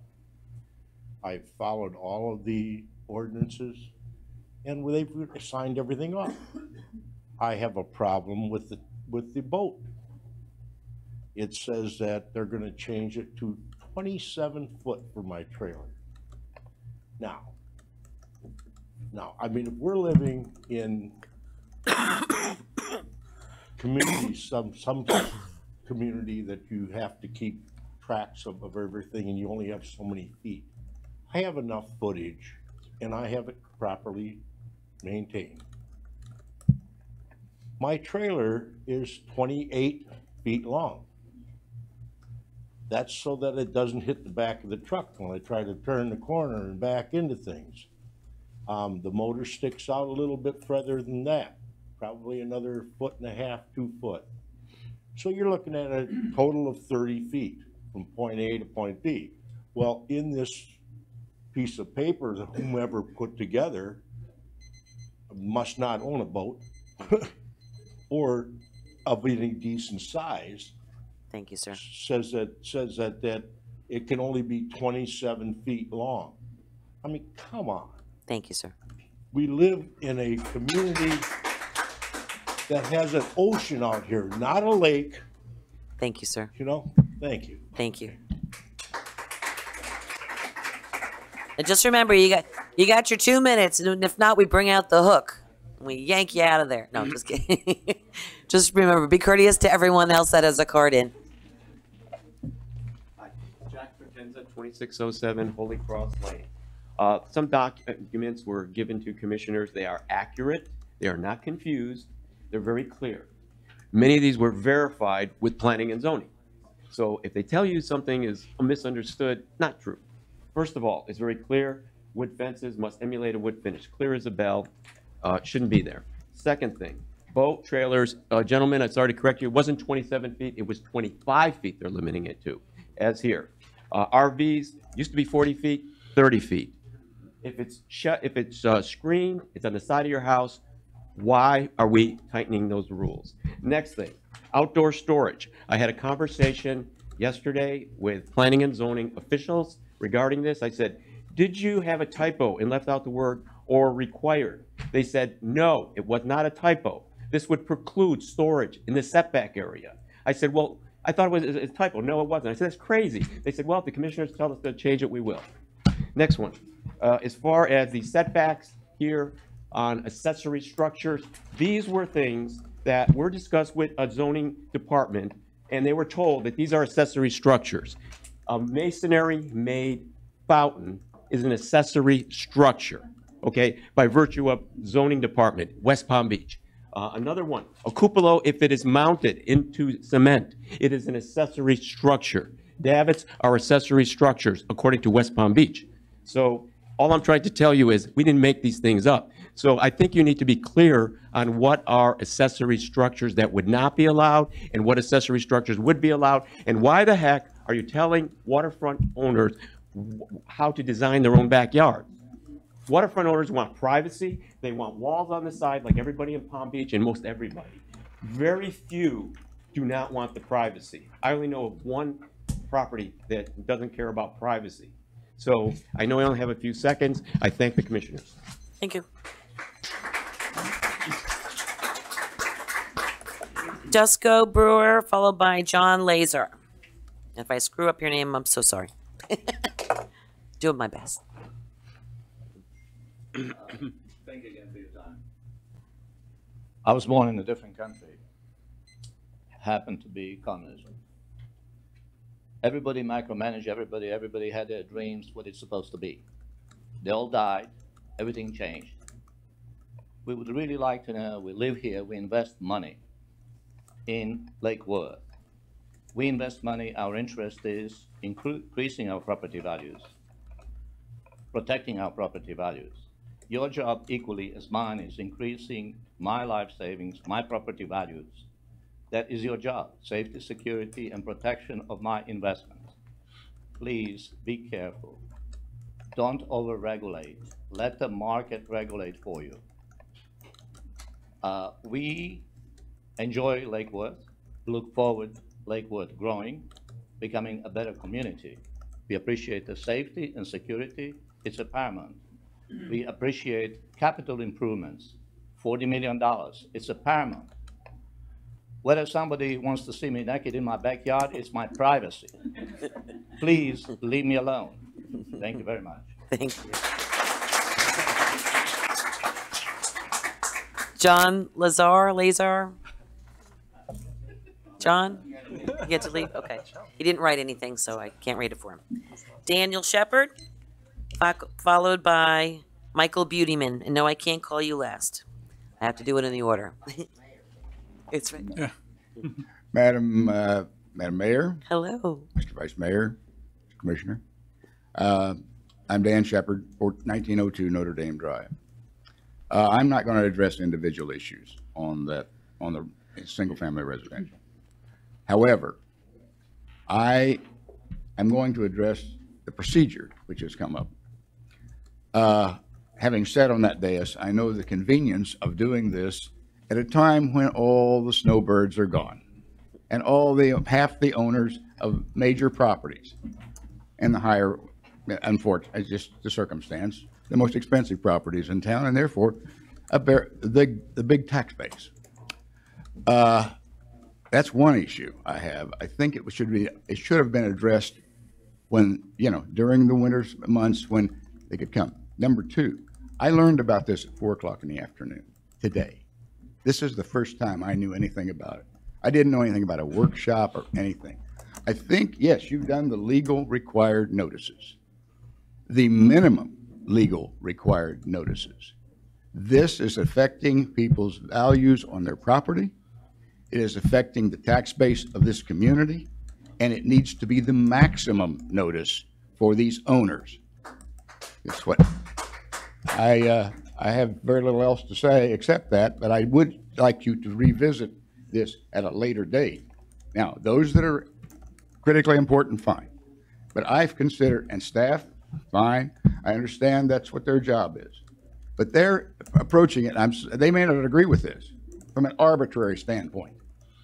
We're not approaching it from an arbitrary standpoint. We're approaching it from a value standpoint and our own property values and our own rights. And that's what we need to do. And we need to hear from every person that wants. I know you can say, well, they don't come to the meetings. They don't come to the meetings if we don't know it. That's the problem. And this should be set at a maximum information so you get as much input as you can possibly get from the workshops as well as the commission meetings. Thank you. Thank you. Michael Beautyman, followed by John Fable. Good evening, Michael Beautyman. I live at 2101 Notre Dame Drive and building at 2010 Notre Dame Drive, and what I hope will be the first of several investments in Lake Worth. And from the comments tonight, I can see that at least some of the comments reflect an attitude about the role of government. And my own view is that I welcome government regulation as long as it's rational, not arbitrary or capricious, and is executed after adequate notice and an opportunity for all of us to be heard. If you look at Pennsylvania, where I've spent some time, and you see that they had no regulation for a few decades. What happened was you had chaotic development. You take a train ride from Philadelphia to Harrisburg, you'll see in bucolic, beautiful Amish territory, suddenly there's a strip mall or an apartment complex, completely out of place. At the other end of the spectrum, you have Palm Beach, where there's a lot of regulation on absolutely everything you can imagine, but the result there is that property values have gone up and are sustained. And I think that if you want to sustain property values or increase them here, you have to have rational regulation. Now, I want to comment on two of the proposals. I'm a boat person, a couple of boats. I am completely against the idea of having boats, at least in the College Park community. I'm also against having RVs there. I think the boats should be in the water or in a storage facility, and the same thing with respect to RVs, because they are out of character with a residential community where we emphasize so much about the houses and about the yards. We regulate the setbacks, we regulate the plants, we regulate the trellises. I was going to have a trellis for my car, flowers covering the trellis. It can't be more than 10 feet wide, doesn't work. So Thank we you, do sir. regulate. Thank you, sir. Okay. I'm sorry, we have 2 minutes and I've got to make time. That's fine. Thank If you. you want investment in Lake Worth, you have to have regulations that enhance that. Thank you, appreciate it. John Fable, followed by Dana Lyons. Good evening, Madam Mayor and Commissioners. Thank you for the opportunity to address this very critical issue we have this evening with the land use plan. I'm a lifelong resident of Lake Worth and Lantana. I've been in business here, developed properties, built condominiums, and I feel that I have some things that I need to input that should be on a change before this comes back to you for a first reading. I would like to first address the multi-unit federal highway.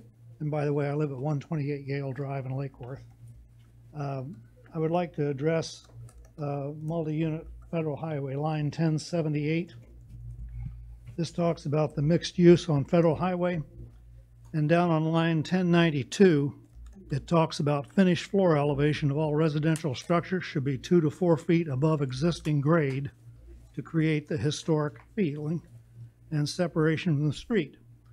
Problem with this is you get somebody putting something 2 to 4 feet above the grade of the road, and your neighbors are going to have flood problems. We own property on federal highway. If I had somebody that built something 2 feet above my property, our parking lot would be flooded, people couldn't get into the office. This is something that I think is very critical, and particularly on federal highway north of 13th, which is not historic. The heck with what something looks historic. That's mostly commercial up there. And that should be considered, I think, in the rewrite. The next item I'd like to discuss are visibility triangles. That is line 1594. And the definitions are on line 1616. We used to have visibility triangles of 20 feet on every intersection. Somebody in their wisdom, without regard, in my opinion, to safety of the vehicles and the walkers and the bicycles, is proposing making changes down as low as 10 feet for visibility triangles. They start talking about major roads and minor roads. Major roads being 30 miles per hour or greater and a high volume. Minor roads, 30 miles an hour or less. Thank Federal you, sir. highway, pardon? The time is. I'm sorry, okay. I'm so sorry. Federal highway, part of it's 25 miles an hour, still is a major highway.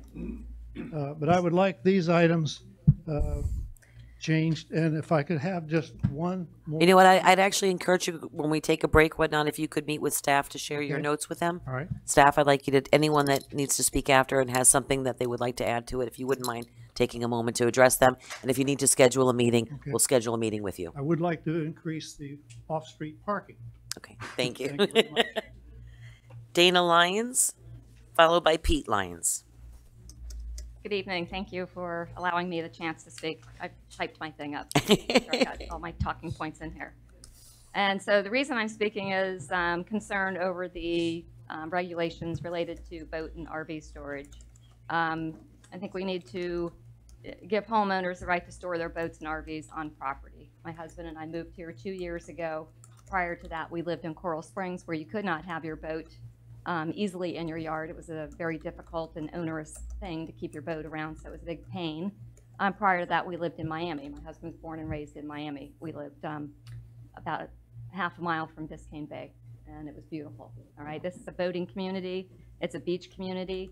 There is a happy medium between boat storage and keeping the aesthetics. We're like anybody else. We want our property values to increase and be sustained.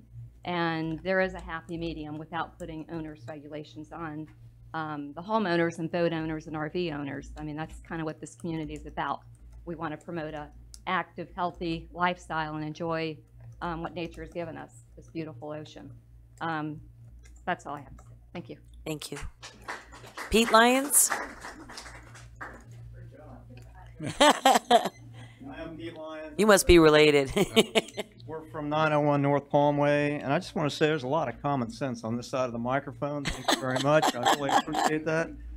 I'm going to get into a little minutia just for a second. I want to complain about the overall length requirement for boats and RVs. All right, I want to be on the record as complaining about that. My feeling is if you've got the boat properly stored and properly fenced and shielded or shaded, whatever you call it, who cares if it's a couple feet longer? You know, I mean, if all you can see from the street, you know, I have a personal interest in that. I'm like the other guy with the big boat. And then there's a really unclear 23.4-19A. To me, it looks like anything within 10 feet of a major roadway, you can't store anything. And I'd like that clarified when you guys go through this, because my boat's about 8 feet from the street, and I'm within the current code as far as the setback as it relates to the width of your property. There's a percentage or a ratio from what I read. And right now I'm in compliance. I'm sure a lot of other people are, but if it goes to 10 feet, that seems like it's going to kick a lot of people into, you know, into non-compliance for no apparent reason. And then I had one other question as I was going through your ordinances. There's a East Terrace Drive. They have a special arrangement for boats over there. How do you get one of those? Seriously, I mean, I don't understand it. There's a street where everybody's allowed to park their boats right across from their property, right against I-95. Is that you apply for that or no? Lakeview Terrace. East Terrace Drive. It's Lakeview Terrace. East Terrace Drive and West Terrace Drive is Lakeview Terrace, which is right before Lake Clark Shores, over 17th, down at the end by the piece. Yeah. So I just want all these rules to be applied evenly and equally to everybody who, you know, has boats. Thank you very much. Good point. Thanks. Michelle Sylvester? Good evening, Michelle Sylvester, 525 Lake Avenue. From listening to the presentations tonight and speaking to a couple of people that sit on some other advisory boards, including the Historic Preservation Committee and the P&Z Committee, and seeing some of the, I don't want to call it dysfunction, but lack of understanding, maybe a better word. There's no consolidation of all the changes that were done in this document to make it easy for lay people or for the commission to really know what the needs were that affected the changes and the impact to which some of those changes would make on the community. Additionally, there seems to be a lack of vision, and there are a lot of critical issues that are addressed in this package. With respect to the tattoo parlor downtown, I got a tattoo. I'm nothing opposed to tattoos. However, in my opinion, tattoo parlors might have a better home on Dixie Highway Corridor or in the artisanal zone, which makes sense, than perhaps in your main street, which is your face. Lake and Lucerne, whether we like it or not, is our face to the world. And everybody going to the beach and going to Palm Beach and coming downtown and having drinks, dinner, entertainment, they see what they see in downtown. If we want to have a downtown that's vibrant, then we need to have that vision, and we need to bring businesses to downtown that will bring more people to serve our population. Thank you.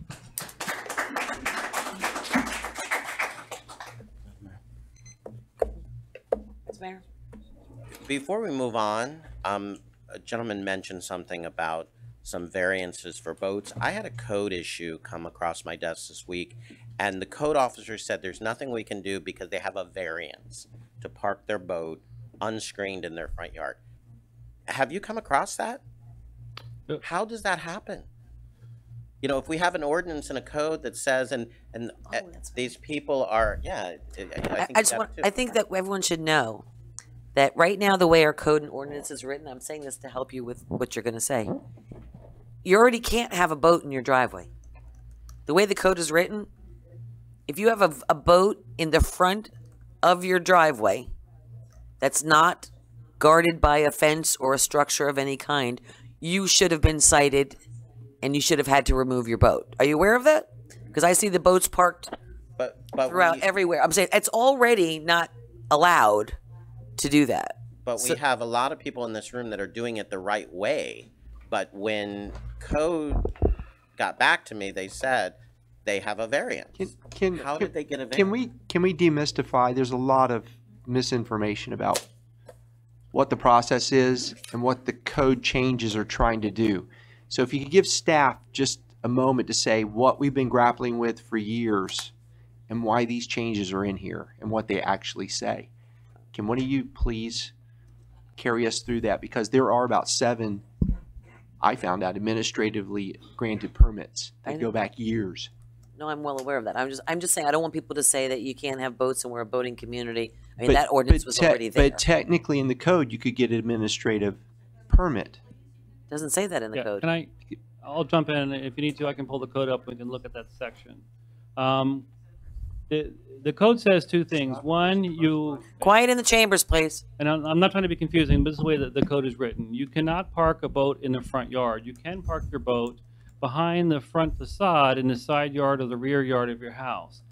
Then the code says if that is not physically feasible for you to do, and you can show that you cannot do that, there is relief granted that says you can park your boat in the front yard under certain conditions. And that's an administrative use approval or permit.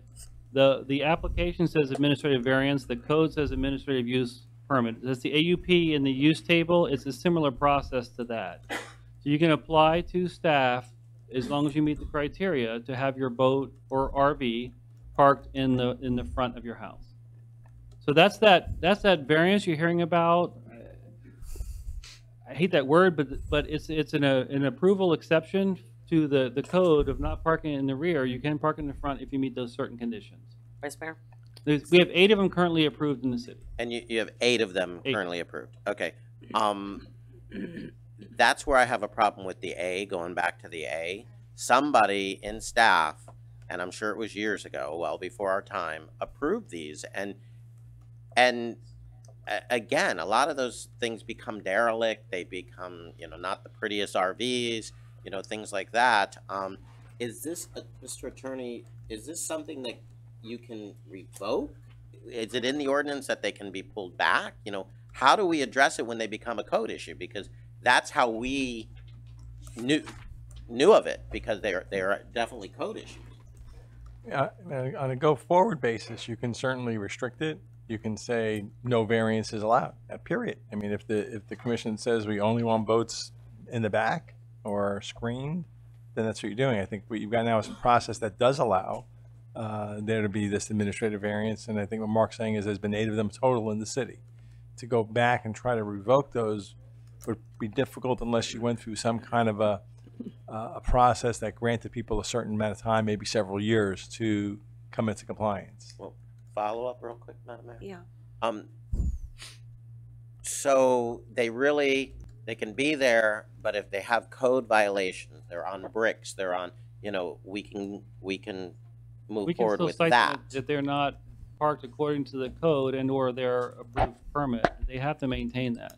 So if suddenly they said, hey, I'm on a hard surface, I'm screened, I've covered my boat and everything, we drive by and it's sitting catty-corner on the grass in their front yard, we cite them. The permit doesn't mean they can do whatever they want. They have to follow that strict regulation. And I guess that's what I just want to go back to the very first thing I said at the start of the meeting is that, yes, we are a boating community. Yes, we have, it's not about that. It's about taking pride in being respectful of your neighbor and your neighborhood and whatnot. Like I said, some people are just parking them in the street and they're leaving them there for weeks at a time, blocking lanes of traffic, and whatnot. It's one thing to take your boat out on the water, bring it back, clean it out, hose it down, and put it back to where it's supposed to be going. But that's not happening, I mean, it's, and having a spot to put it that's behind fencing or landscaping and or whatever, and it can't be 3 palm trees designate the landscaping because you can still see the boat behind it. I mean, to have something consistent that we can say. The hardest part about this whole process is, and I want people at home to understand and people that are new to sitting here in the audience, when you have a city that was the Wild West for so long a period of time, where there were very few rules, where tall buildings could be built next to small buildings, and it was so inconsistent, and a lot of the laws and properties are non-conforming properties. We're sitting here today trying to create rules and regulations that can be used across the board to now include all of these different types of structures and things and rules that will apply to everyone. As we all know, it's not going to always apply to everyone. There's always going to be some sort of extenuating circumstance. But we're trying to be consistent for the first time, I think, in a very long time. And it's going to be painful going through some of these things. But the problem is to getting everybody to be able to stand up and be accountable for their own property. To be, like I said, everyone wants it and this and that, but they're also the one who's leaving their boat out in the street for 4 days at a time or 6 days at a time or whatever else. City Manager, did you have something to add? I just wanted to follow up while we're talking about boats, and I know he took notes and is going to go down and try to address these various things. We're not restricting the size of your boat if you park it on the side of your house behind the front line. That's correct. Okay. If you read what was written and what's being proposed, we are not restricting people's size of their boats or their trailers if they park it legally. If they come in for an administrative permit or a use, then all these things are enumerated. You won't be able to get one of these permits if it's over 25 feet. Right. There's all these things that I think, unfortunately, people misread, thinking we're trying to regulate boats out of the city of Lake Worth. What was trying to do is taking this piece of the code that allows for this administrative consideration and giving it more clarification, because it doesn't seem to be working well. And I'm still not sure it's working well. But a lot of the misrepresentation of things that got spun around the community over the last few days, it's not what's written down here. It was not the intent. We were trying to provide better direction to staff so that there would be specific criteria that made sense, that didn't exist in the code. I'm a boater. I would get my hackles up if somebody tried to take the boats away. That'd be just stupid. But the fact of the matter is that's not what the code says. And you might want to have him go through some of these other things like the accessory structures and those kinds of things that are not the case. You guys want to take a quick break, or do you want to continue on? Can I just comment on? You can come on. I need to comment on this. You can't leave because then we can't have a meeting with you absent. Yeah. Then we're going to take a quick break. Thank you. What are the ladies doing? Sorry. Didn't you go the other day? See what you did. Jeez Louise. Oh my. It's break, gang. Just to go.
Oh, it's in the action agenda. Okay, that's fine. The regular minutes, no. And was there, she walked in and said, I'm gonna recommend that one. it's fine, we'll take care of it. We'll take care of it. The minutes of the meeting, the minutes. You got it. Okay, we're on it. We're on it, Marshall. We're on it. We are so on it. So then you have that, and then here's the criteria that we have here. So it's, that's fine.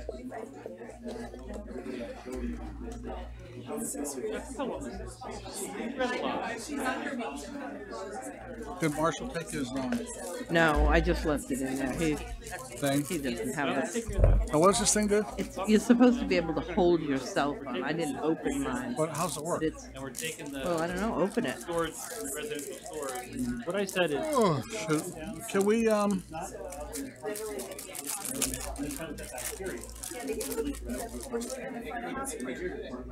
I'm deleting all that. Delete it all. I agree with you. I'm not gonna. Somebody help me out here. This is. All right. You want to reconvene? Oh, now she wants to reconvene. Ciao. Oh, I got you. We're All back. right, everybody, let's reconvene. I think it's safe to assume. Should be dependent upon the city. Hello, quiet in the chambers. Quiet in the chambers, please. We've resumed this. We're on the record, and we are recording. Thank you very much. We are. I think it's safe to assume that we've got to go back to a lot of revisions on this, so we can spin this around in a million circles. But we're not going to get much further than we are right now. So I would like to see if I have consensus that we can bring this back at another time for my fellow commissioners, because we've got to work. We got to go back to the drawing board. Bird. What kind of a bird? It's a very talented bird that draws. We're gonna go back to the drawing board if that's possible. Well, I think we should take some things out of here right now so we don't have to revisit the conversation the next time we have. Could I just take 2 minutes, go down the list that I've heard so far, and then you guys can clarify if there's anything else that needs to be. And there's a few others I'd like to throw into the mix, if I may. Okay. And you guys can tell me, just give me a thumbs up, thumbs down if you want to keep them in or take them out. Thank you. Okay. It's a good looking man, isn't he? Let's do it. Wow. I get so every time he walks in the room, I get jealous. It's my haircut. What hair? I wish I had hair like him. All right, let's stick to the program here. Let's do some business, please. We've gone through Exhibit A. Exhibit B, I'd like to put that out there for you. Exhibit, whoever makes these things this long should be shot. Exhibit B talks about. That would be you. You always have to write. Exhibit B deals with the notice requirements for public hearings. And when we went before the Planning and Zoning Board, the one that they would really like to see, and I've heard it almost every meeting here, is improved communication.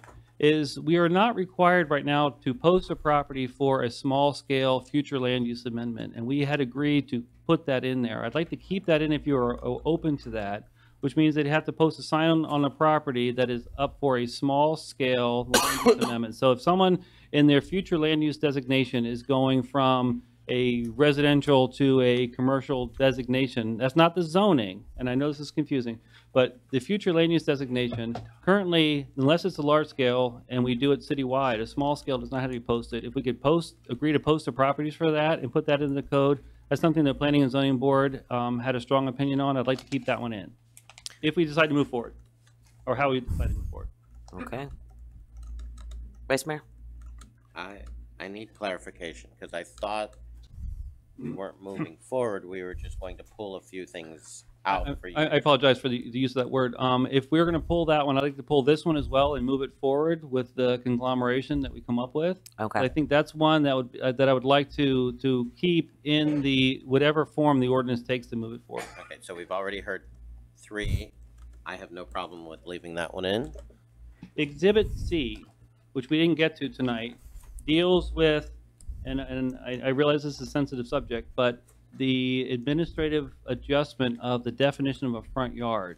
We have many properties where our code says the front yard is a narrow side, but we have many properties that may have a 2-fronted or a 3-fronted even side, and the narrow side may not be the functional front, and we want to be able to adjust that so that we actually use the front yard as it functions on a residential property, not just a straight code definition that says it has to be this or that.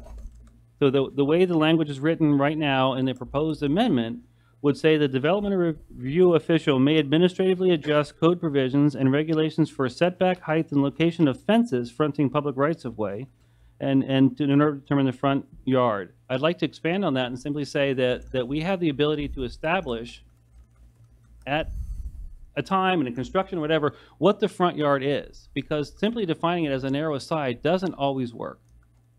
I So if agree you're with- okay with that, I'd like to bring that one with the whatever ordinance comes forward, bring that in so that we have residents who can then have a clear definition of what their front yard is by function, not just by a simple definition. We've had that in Lake, in your neighborhood, I remember one. We've had several on, in his neighborhood, and then we've had several on Lakes, the South Lakeside and Palmway. Yeah. Okay, I'm good with that. You good with that? Yes. Okay. In Exhibit G, we are, I'm not going to go down the issue of micro units. We're taking all that out. That is also included, we're not including it in the amendment that's moving forward, as far as I understand. But we do have a description that says in mixed-use districts, projects that are all residential are allowed and can follow the height, setback, FAR, and building lot coverage of the mixed-use district versus the multifamily district. And what we're saying there is that if you're in a mixed-use district, the height, setback regulations for a development that is all residential follows the regulations of that district. Currently, we say, now we'll point you to the mixed-use district. We're taking that out and saying, if your building height is allowed to be 40 feet and your setback is 10 feet and this, but if you have residential, it doesn't have to be 15. You can be consistent with the district. So all we're saying is that all projects in a district will use the same set of regulations. So I'd like to keep that one in whatever ordinance we move forward. Okay. You okay? Just clarification, you are striking micro units completely out of this. If that is the direction of the board, we won't move that forward until such time as we're told to bring that forward. Okay. The last one I'd like to talk about is Exhibit H, which is plan development. And this one is simply saying that for plan developments that are east of Interstate 95, we currently require them to have a minimum of 5 acres. And I think as a tool to revitalize certain neighborhoods in certain areas, we'd like to drop that down to 2-acre minimum. So that you have to assemble lots together, so you have a minimum of 2 acres, so that you then can do a planned development. The only question that you'll get on that then is, but then that would change the FAR and everything else because you couldn't accumulate enough, or the height and density because you couldn't accumulate enough land. But if you do accumulate enough land to do a minimum of 2 acres, if you get more than that, 2.5, 3 acres, 4 acres, then that scale continues to go up.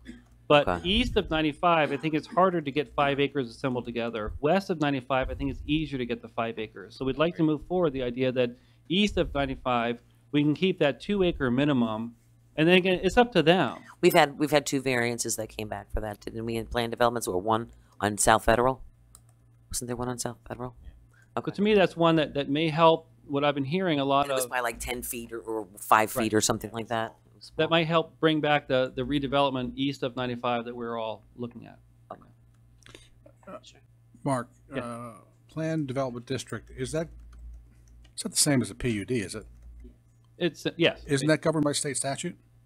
There are state regulations that cover that. Each municipality can set certain parameters. The size of the area is one of them. Oh, I thought the state said it had to be 5 acres. Okay, thanks. Okay, we're good. Yeah. Okay, so those are the ones I have. The other ones that I think we've already talked about, just check me on my list, are we agree to keep moving forward with the residential lot width of 50 feet versus the current 75. What was the concern? Could we address Ms. Panza's comments that she made earlier about designating or doing away with 25-foot? If you have an existing lot of record that is 25 feet, which is the original plat of a significant portion of the city, we recognize that as a lot of record and you can build on a 25-foot wide lot.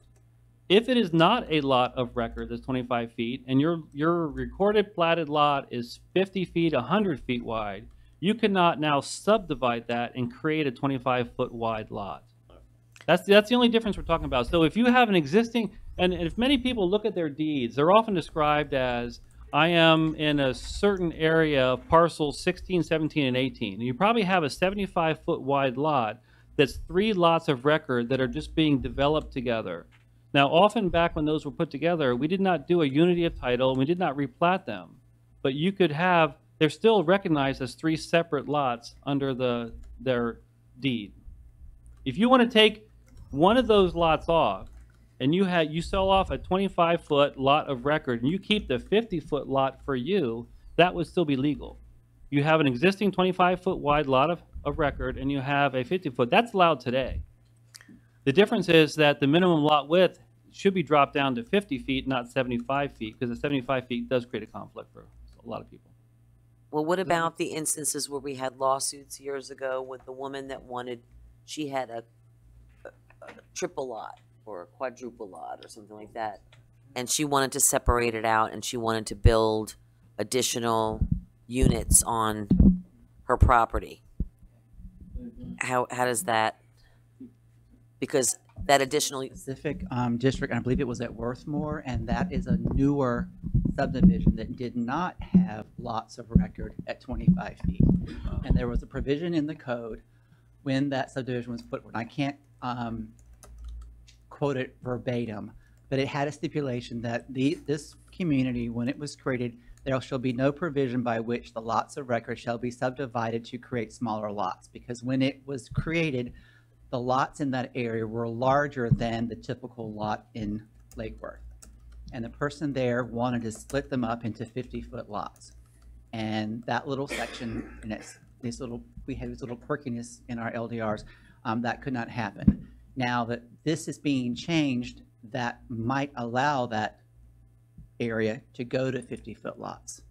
Since we're now saying that in Lake Worth, the minimum lot frontage is 50 feet, but today it's 75. So if you're going to create new lots of record, they have to be 75 feet. I don't know if I'm comfortable with that yet.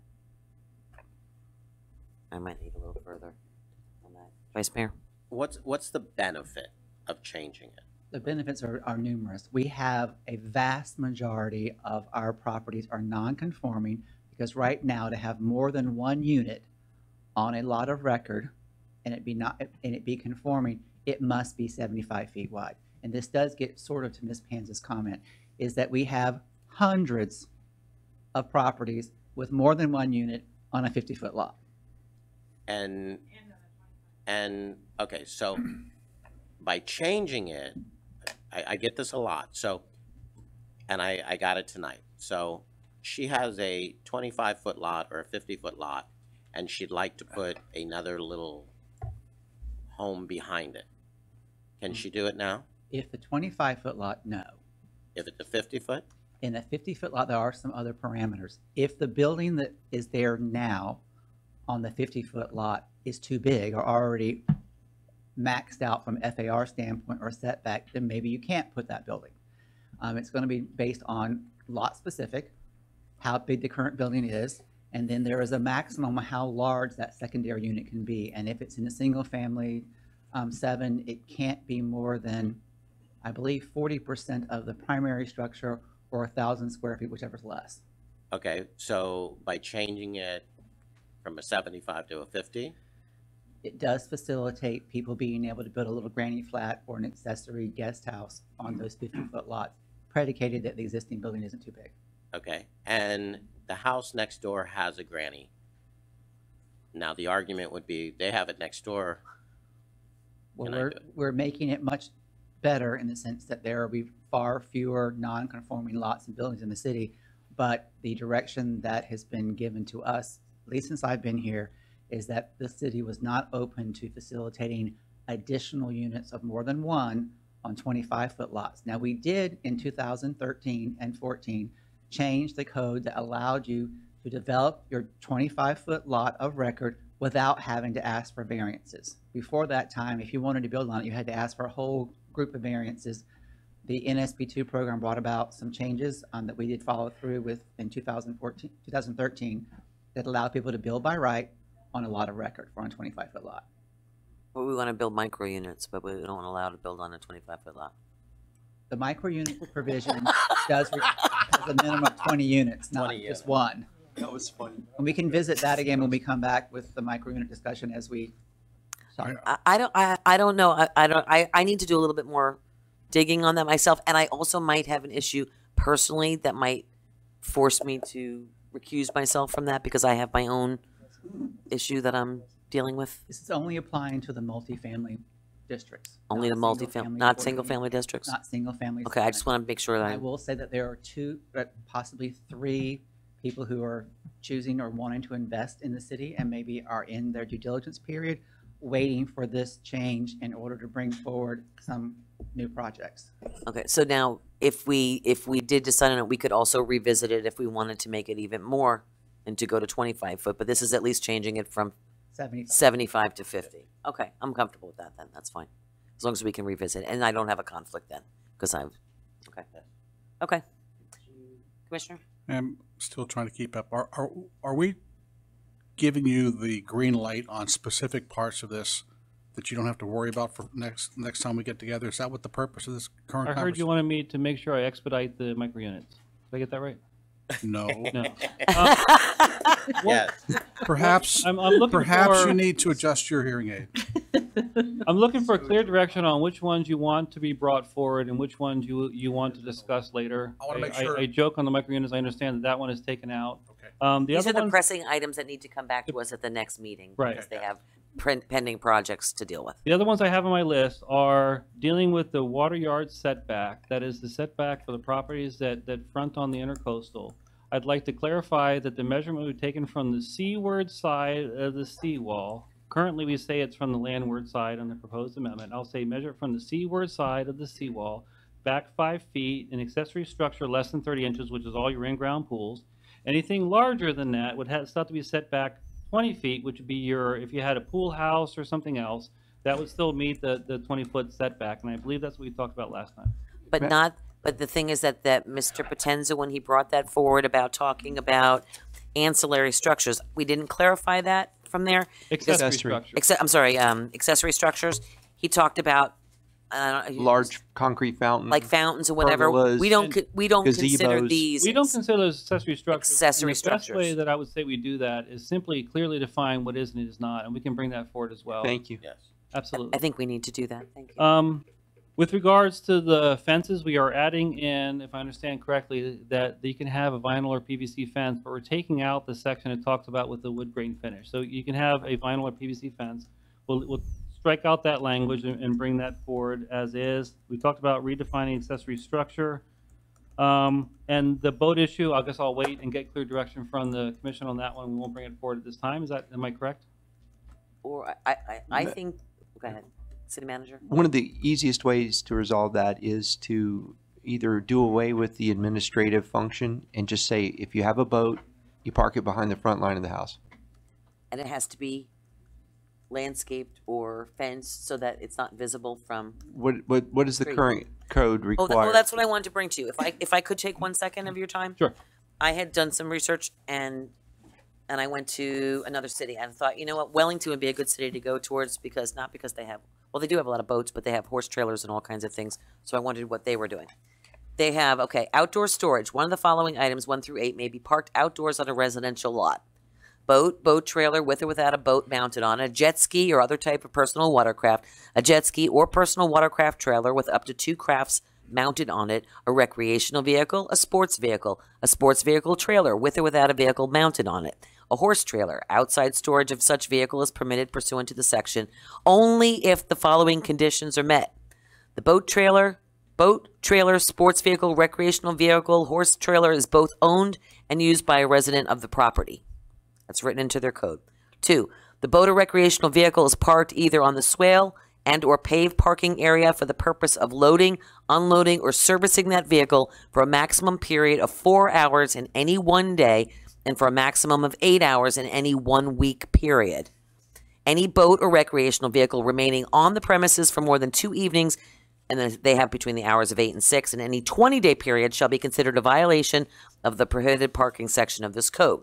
3, any boat trailer, sports vehicle trailer, recreational vehicle, blah, blah, blah, blah, blah, blah, located in the side or rear lot is not clearly visible from the street or abutting properties and is screened by a masonry wall, ornamental fence, or landscaping at least 6 feet in height. So which pretty much debunks that cutting the hedges down at 6 feet BS that I heard last time about, sorry. Also, the recreational vehicle is not being used for living, sleeping, or housekeeping purposes. Boat trailer, recreational vehicle, or horse trailer is operative, is currently registered, and displays a current license tag as may be required under state law, and is a trailer for the equestrian preservation area. But this, if you want to take a copy of it,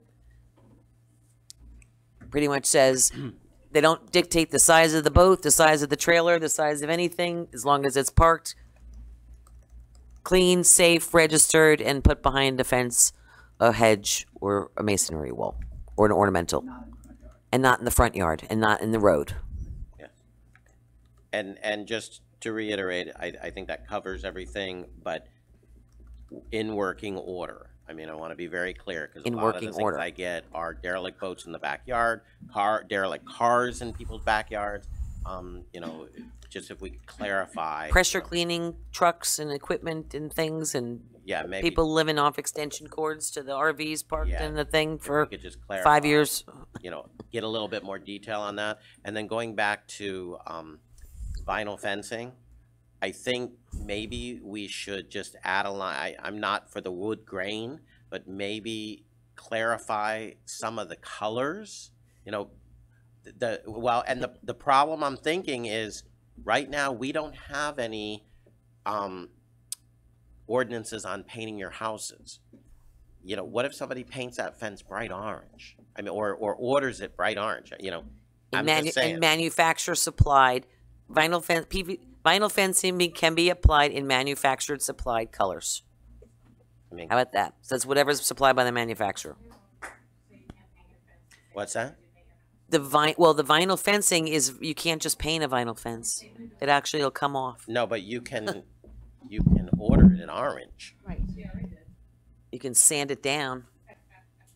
Mayor, if I may. Please. At the last workshop, we discussed this in detail, and I remember pulling up vinyl wood grain fences, and they come in all colors. Yeah. So anybody can put up a fence any color. Okay. I want to also remind you that we spoke extensively about this, and I think it was agreed upon that we would insert the section about wood grain fencing at the workshop. I don't recall that. And we decided against it. Here's the code as it's written now. So if I understand correctly, wood or fiberglass, or vinyl or fiberglass, and delete however, and delete that sentence, just take it out. Yeah. And I think that solves the problem. Yeah. Okay. Good. So if I missed anything that was... No, then color's not important. Then they can do whatever they want. So, Okay. But it doesn't. Commissioner? Yeah. Okay. So you want to go through the things that, the things we're talking about right now, again, I'm a little bit confused because we have a motion on the floor to deal with this entire document. We're going to have to redo the motion. Well, yes, maybe. But what I'm saying to you is, or what I'm asking here is, you're looking for direction on these specific items that you can act on tonight. Is that correct? I'm looking for directions, so we know how to, and I'll be quiet, let Glenn go. No. What they're looking for is direction on these items that Mark's gone over, and if you're good with those, he's going to redraft that into a new first reading that'll be back in June. In the next meeting. Those items. So in they're other pretty words, much, you got them. You're taking this out to bring it back to, for. Yes. And then we'll be able to go through the rest of these items with staff. Okay, that makes sense. Yeah.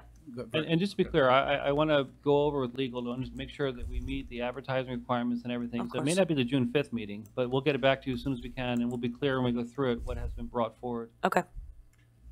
But I also want a clarification on, you know, this was our opportunity to strike things out of here that we did not want. Do it now. Well, we've talked about, I think, micro units or We whatever. struck it. It's that. Micro units at this point is not moving forward with the new ordinance. But If you have other items you'd like Yeah, to just- strike, do it. that's something that's kind of silly, but not really silly.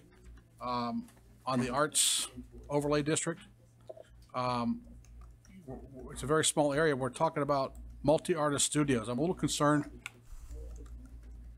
Sorry. Multi-artist studios. What in the world that we're going to do? How are we going to monitor that? How are we going to regulate that? So if we can't regulate it, why is it in here? It should be one artist, one property, one deal, period. One license. And the other thing on the artist is this, the signage. A freestanding sign shall, if I'm reading this correctly, a freestanding sign shall be a maximum of 5 feet in height. Well, that's almost as tall as I am. That's a pretty big sign. Do we want A-frame signs out on F Street? That's not A-frame, Well, it's a business what's a sign. freestanding sign? What's the definition? It's freestanding, it's not attached to a building, it's not supported by something else, It's a business It's sign, a permanent sign, not a temporary sign. Well, business sign. well, freestanding is a little misleading. If you can't put it on the side of a building. It's not, it it's goes- not attached to a building, so it's freestanding.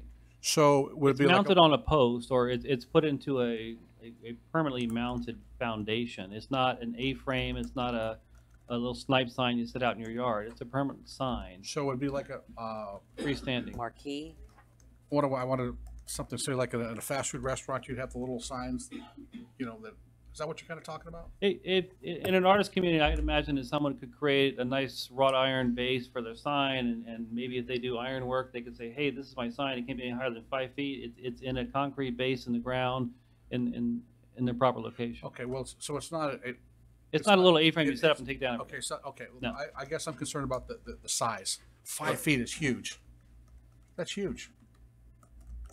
Do we- Total, top of the sign can be 5 feet. So if you have a 3-foot sign, it can be 2 feet off the ground. It may sound big, but in all honesty, it's not that big. Yeah. Coming from a guy who's 6'3", so I don't want to be. Yeah. I never have any trouble banging my head into objects. And the other concern I have is, and I guess we'll get into this when we dig into the document a little bit further, is the hours of operation. I think Okay. that, you know, 10 o'clock at night is pretty late for folks to be having music and, you know, and there's some inconsistencies there. You're saying, well, you know, you can have, your hours can be between 10 a.m. and 10 p.m., but there's no amplified music or loudspeakers after 8. Well, there should be like no amplified music or loudspeakers, period. But if you are going to have it, you need to roll back those hours of operation, because who's going to monitor whether you cut off the music at 8 o'clock?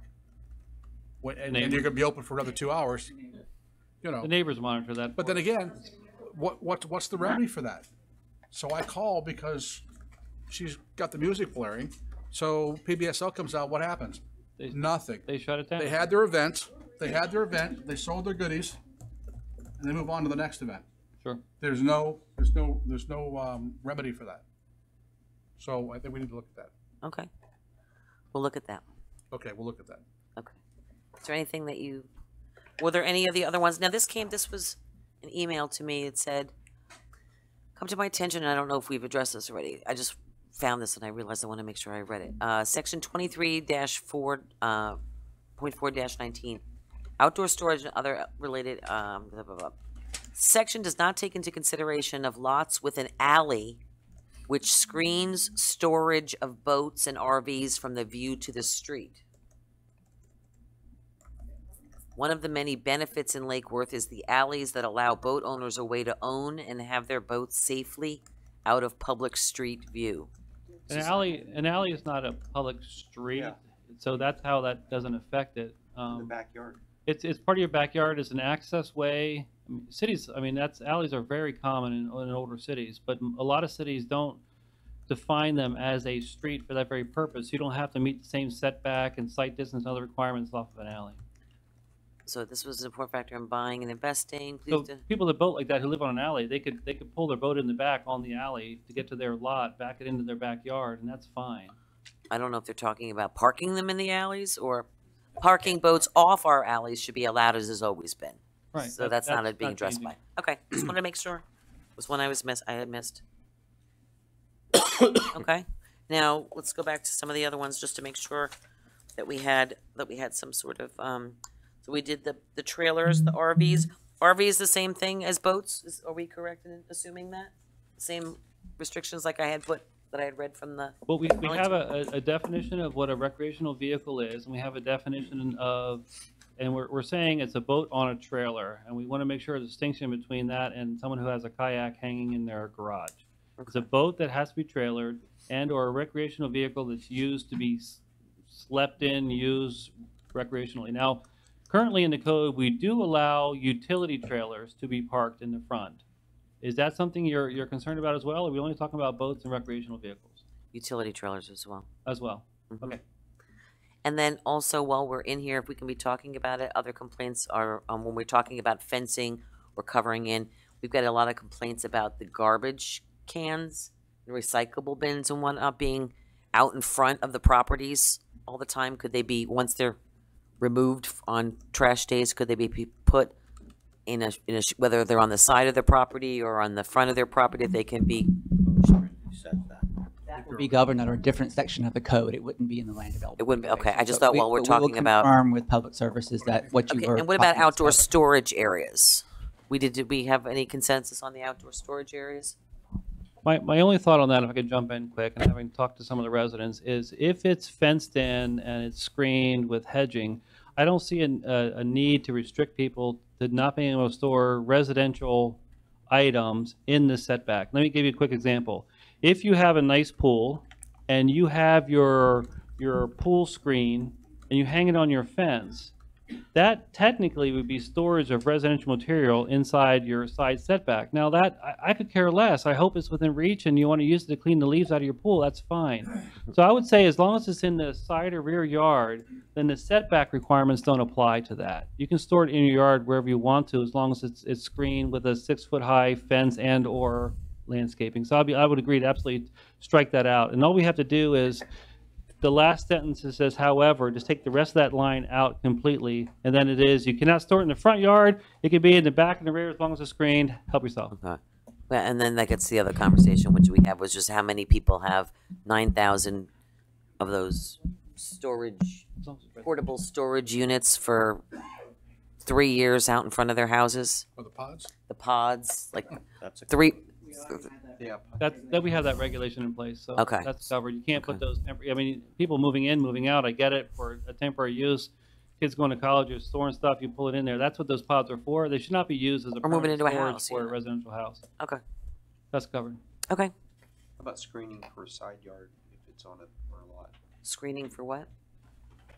Do you cover screening for utility storage on a corner lot when it's not the front yard? Now, I think that was something Mayor you had talked about. That You we can co- add in there. I understand what you're saying. There are instances where a corner lot, you can see their backyard and they have storage units and storage and things going on. With So they can do no landscaping. hedging or anything. They can do hedging or landscaping or. So that gets to 2 points, and thank you for bringing that up. One is if we can clearly define what is the front and what is the side on those, then on those which are defined as the side, they could put a fence under hedging it. It still says it must be screened, so I think we've covered that as long as we have both of those in there. There you go. And did we figure out the pool setback one? Did we figure? The pool setback on water lots, I believe what we're saying is that we measure from the water side of the seawall, for those that have the seawall in place. Those who don't is still measured from the high water mark, and that's the way that the code is written currently. So you measure from the seawall inward on your property, and we currently say it's 5 feet. So if your seawall is 3 feet deep, or thick, if you will, then your pool edge, not the apron itself, but the actual edge of the structural pool can be 2 feet off the seawall. And I think that's what the residents have been asking for. Okay. Okay. So, Mayor? Please. Now the question is, how do we deal with the motion we have on the floor? And I would recommend that the person who made the motion rescind their motion in the second and then make a new motion to accept it has changed with the Motion revisions on that the we've floor made here by publicly. Commissioner Maxwell, the second by the mayor. So you could either rescind and start fresh, or you can amend the motion to say you're directing staff to bring back the items that they just talked about at first reading in June. Either way. it's the easy, clean way to do it. All right, so you're amending your motion to direct staff. And I'll amend my second, and I had passed the gavel so that you have to finish the item. Okay, do I have a new motion? We amended it. You amended it Mhm. to reflect To reflect exactly what we staff's discussed. direction. Mhm. All those in favor? Aye. Aye. Motion carries 3-1. Okay. 3-0. 3-0. Give me that thing. Okay. You can have it back. Okay. Thank you. Wow. That was a good time. Oh, What is my it? eye's still bleeding. We still have a lot of. Excuse me, Torcivia, Mr. Attorney Glenn Torcivia, City Attorney Extraordinaire. Oh, what did I do now? The issue of the moratorium, do we need direction to bring that back for the So- tattoo parlors? I want to be clear on that one. If I understand the previous conversation, the direction was to bring back moratorium just on tattoo parlors on Lake and Lucerne in the downtown area. Correct. Is that correct? Or vapes, was it vapes? No, too? well, there was vape stores, but then I think that's been put on the side while there's some more studies. So I think that's what Mark's wanted to make sure. We're just talking about tattoo parlors, Lake and Lucerne downtown for first reading next meeting in June. Because remember, the conversation was to put it as part of the LDR. You can bring it back. I still feel the same way, but yeah, you can bring it back. Okay. Well, we're not going to consider a moratorium on the entire city. Well, Consider we already have you several may- in place. It's up to you all to have that Consider- conversation we already have several in motion. Several tattoo parlors. So you may need a motion one way or the other, so staff has clear direction on what you want to bring back. You guys say, I don't, I think it's silly, but you guys can do whatever you want. Bring it back as an agenda item and we'll debate it then. May I? Please. You know, this issue, you know, I guess some people might consider it art, and maybe it is. But you know what? We have another issue we're dealing with. That's murals. You know, we went down that road. We started, you know, permitting murals. And now we got people out there putting up murals. It is creating a problem. Okay, we're having a problem here controlling some of the stuff that's going on out there under the guise that it's art. Well, I agree with that, but it's called enforcement too. Well- and if, you know, if somebody doesn't file a permit for a mural, then guess what? You enforce it. If someone puts something out in the middle of the road and you don't cite it and ticket it, then it's called enforcement. And maybe we should do a better job enforcing things and make, if we're going to make rules and Well, follow through on them. Yeah, well, you know what? I got a newsflash for you. 162 doesn't exactly get us where we need to be in a timely fashion. So once the deed has been done, that work of art could be there in perpetuity. Okay, that we have to look at it. I've asked the city manager to look into the idea of dealing with these murals, unpermitted murals, and treating them as graffiti going forward. And Okay. therefore, whatever remedies we have through the sheriff's office to whitewash or whatever the case may be, the work. Yeah, and I appreciate. I don't mean to trivialize your concerns. I just think that we just have so many big things. You're right. To worry about that, I feel like. We absolutely do. And one of the concerns I have, Madam Mayor, is this overemphasis sometimes on the concept of art. Okay, we have folks that need jobs. Yeah. We have folks that are worried about paying their electric bills. Okay, we have neighborhoods that are, you know, that need some serious attention. And yes, arts can be a part of our arsenal of ways to redirect our city, but it can't be the be-all, end-all. And we can't be spending entire nights talking about art and debating whether, you know, we need more tattoo parlors or whatever. Well, I just think that you can't say, you know, when you tell a business that it has to be in a certain district, you're saying that business is less than. You're also saying that now that district that you're saying it's allowed in is less than. And you start a perpetual cycle of saying that it's going to a less than. I mean, it's But just, Madam Mayor, we restrict all businesses to certain districts, so I could argue that on any business. well, you're saying, well, you're making it sound like it's. I mean, I'm just saying that the industry itself has changed, and I don't. You know what? I'm not. I don't want to get in that circle. I'll retract my statements. Vice Mayor. I just disagree. We create districts for businesses. We created a district, so we have a fabulous brewery. Again, I reiterate that we need a vision. We need a clear vision. And for years, we directed tattoo parlors to Dixie Highway. And now, you know, I think we need to step back. We need a vision. And my recommendation was to put a moratorium on tattoo parlors on Dixie, on Lake and Lucerne between Dixie and Federal. Okay. But All right. We've got to get. All right. Do we need a motion? We don't need a motion to bring it back as it's going to come back as an agenda item. We really don't need a motion because I think that was your direction at the last meeting. Either a It was to either moratorium bring or an an ordinance LDR. back. Yeah. Bring a moratorium back or deal with it in the LDRs. We Right. thought it was going to be dealt with in the LDRs. Now that it's not, Bring it staff back will as an move ordinance. forward with bringing it back as an ordinance. Fine. Okay, we're gonna move on to the electric utility. Let's see, do we have an update? Is that here? Nope. Okay. Ed's running to the Here he chambers as we speak. Hello there. As quick as a lightning bolt. No, he's on to the. Madam Mayor, did you thank Mark and William and everybody for their You have coming in today? Yeah, no, thank you guys. William, Mark, everyone, thank you so very much. Sorry for the giant discussion. Consent Oh, that's on the consent item for electric utility.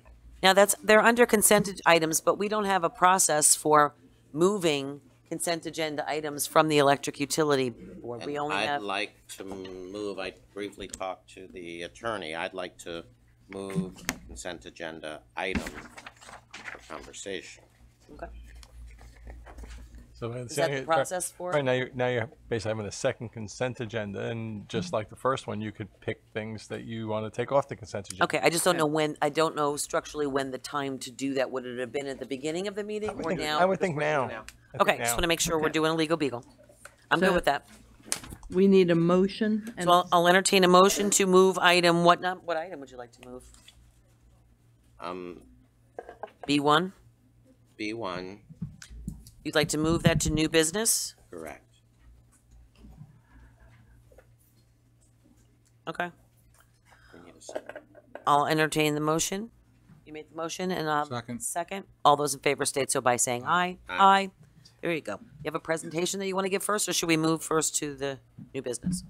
Or do you have a presentation? I don't have a formal presentation. I just thought if folks wanted to know what this item was about, I could give an explanation as to why it's there and what it's intended for. Oh, okay. Thank you. So you So- knew it was being moved. Okay. I suspected it might be moved. Okay. So item B1 has to do with the addition, I believe, of 6 construction contractors to our stable of construction partners to do work for us. As part of our system hardening and reliability improvement project, there are multiple phases of the project. The first phase is to do the system modeling, basically create a computer model of how our electric distribution system and transmission system operate, and then model in the changes, do a simulation on the changes that we want to make in order to improve the reliability and strengthen the system, including going to 26 kV or higher voltages around the system where we're currently 4 kV and circuits are running at their limit. Once that is done, we work with the engineers to engineer the solutions, and once the engineering is done, we then move forward with the construction.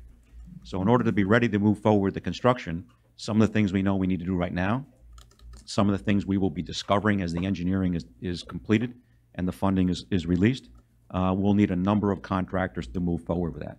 So this effort, which we undertook, was to get those contractors, in essence, selected and ready to go so that we can move quickly. So all we've done here is identified 6 contractors who would be able to do this work for us down the road. Okay. We've got a motion in a second, and we've got public comment cards. Jose Marcano. I'm sorry. Consent agenda first.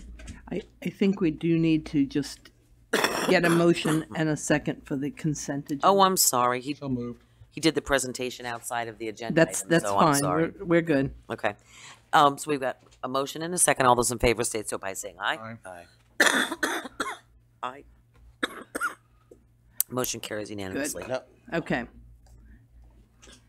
wait, That was the consent agenda. That was the consent agenda. the original consent. Exactly. Minus- And if you want to minus the talk, additional. if you want to talk about this before listening to your, to whatever they wanted to speak, you have to have a motion and a second on the floor. Oh, We already do. no, you We moved had it on the that second one. item. That's- Okay. I'll entertain a motion. So moved. Second. There you go. Okay. Okay. Now, conversation. Thank you. Can I go to public comment? And I want to talk. Okay, go for it. I had a couple of questions that might affect public comment. So, you had mentioned we're adding 6 to a repertoire of people that we use. How many other people do we use? I don't know off the top of my head. We've used a number of contractors over the years. Sometimes they're here to operate cranes, sometimes they do inspection work, they do various projects. So this creates 6 that are on call, if you will. Okay, and you had 6 apply, and we approved all 6. Why, is that common? Why did, I was not involved directly in the selection process. Is do we Mike have here? somebody here that can answer those questions? I thought Mike Jenkins was going to be here to answer those level of specifics. Okay, so, So my assumption in going through this was that the 6 were qualified to do the work, and there was no reason to disqualify the 6 And and just move we- forward. I know that Walt wanted to have a large number of contractors available so that we could have a selection to work with. okay, and then my next question, do we not have staff on payroll that can do some of this work, or is going to do some of this work, or why do we need 6 and why aren't we using staff? Yeah, good question. So we don't have sufficient staff to execute on the order of magnitude of the projects that we're looking at. So right now, we have about $14 million left in the loan, the formerly referred to as the bond fund, $14 to $15 million. We expect that we'll need significant dollars above that, and the projects that we execute will be rather large. So in some cases, they'll require equipment that we don't have, so of significant size, to lift things and move things around. Large number of contractors to do the project in the narrow windows that we'll have available to us. So these structures could be much larger poles than we currently handle and have to connect or swap voltages on customers' large numbers of transformers in a short period of time. Okay, and then, so you had mentioned we have about $14 million left. In the meeting, the UAB board meeting in November, you gave a report that we have in our backup here, but I don't see B. Now, B totals about $15,225,000 additional. When will we hear about that, or when will we see that, or, you know, how do we pay for that? If we're starting with A, shouldn't we be talking about B and how we're going to get there? Yes, And and where here, the money yeah, come from? very good question. I'll give you the context on that. So what we did at that time, leading up to that meeting, I asked staff to go look at all the projects that needed to be done to improve the system, to bring the system up to a modern-day standard of reliability and operability. Staff had previously wrapped their thinking around what happened to have been left or was remaining in what was formerly the bond fund. And I said, let's not stop there. Let's see the entire plan. So yes, there needs to be an A and a B, because in essence, there's $14+ million of funding that's already been put in place. However, there's more projects to do. What are those more projects? So that's where the B came from. And these were strictly conceptual estimates without having done detailed engineering behind any of this. So it was, what do you need to spend in total, recognizing that, and now as we looked at the numbers, it was only funding available for half of it. So we didn't want to say, let's only do half the job. I want to know what the whole job is going to cost, and then we'll go get the funding. Well, that's kind of what I'd like to know what the whole job is, and tonight we didn't get the whole job, we only got A. So when will we see B?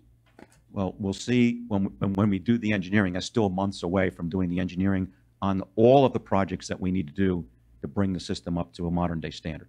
Okay. So what we're asking for tonight is just to approve the contractors that could begin to do some of the work. Okay, but if we approve the contractors tonight, you're gonna move forward with A? We're going to move forward with the projects that were in A when the engineering is done and the final cost estimates are complete. So we have our arms around it. We're not going to start work on projects that we haven't done cost estimates on. So this gets the engineering, gets the constructors ready to go.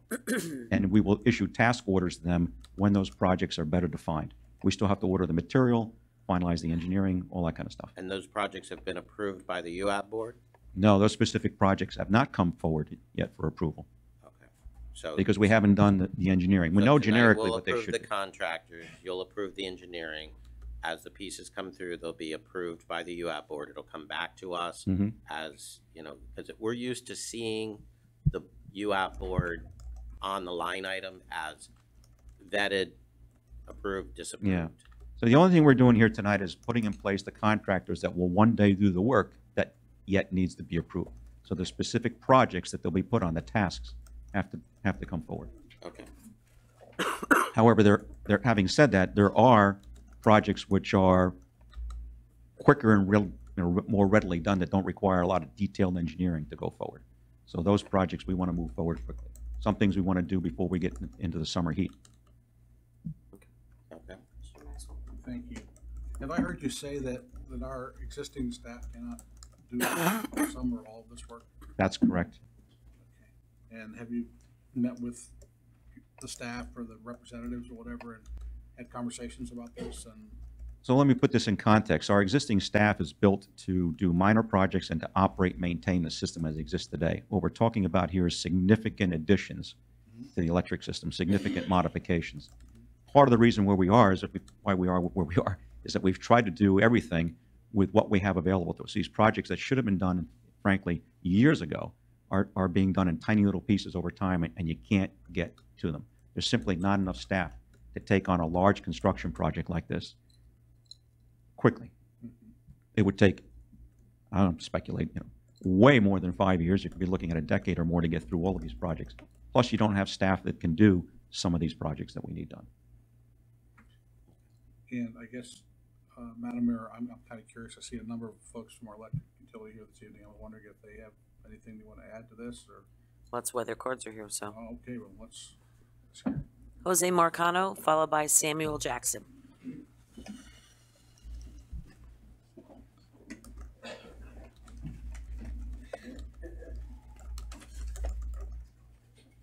Good night, everybody, other member of the commission.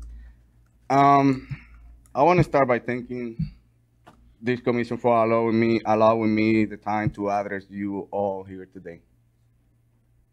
I'm Jose Marcano. I've been in alignment with the city 3 years and a half now, and I'm a member of the IBEW local unit for the same period. Since I came to work here from Puerto Rico, I can tell you I found a home here in the city of Lake Worth and a workplace to retire from. Being a member of the United States Air Force for the past 16 years, I can tell you one or two things about being part of our organization, of an organization. I've seen changes and adapt to changes. The reason I asked for the opportunity to express myself is that because of the experience in the service I just mentioned, I feel the need to speak out my concern with what is going on with all the changes here in the city utility department. I could start talking about frustration like the disregard of our safety when it comes to changes applying lately, or the lack of recognition of the hard work we put for the city, among other issues.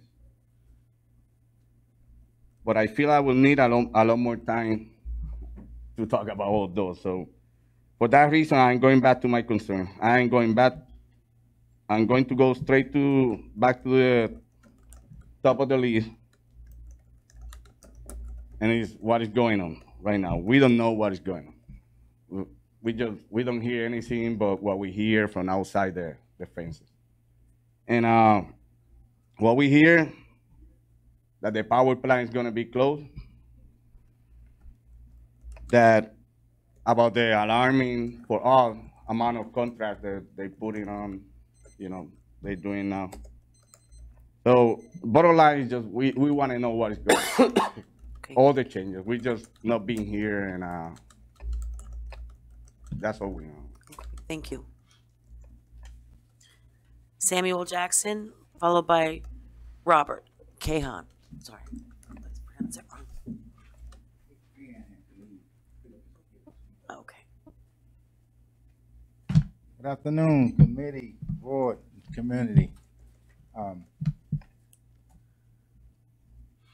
I want to address here one thing that I put on the address 1900 2nd Avenue North, because that's where most of the time we live at. Here.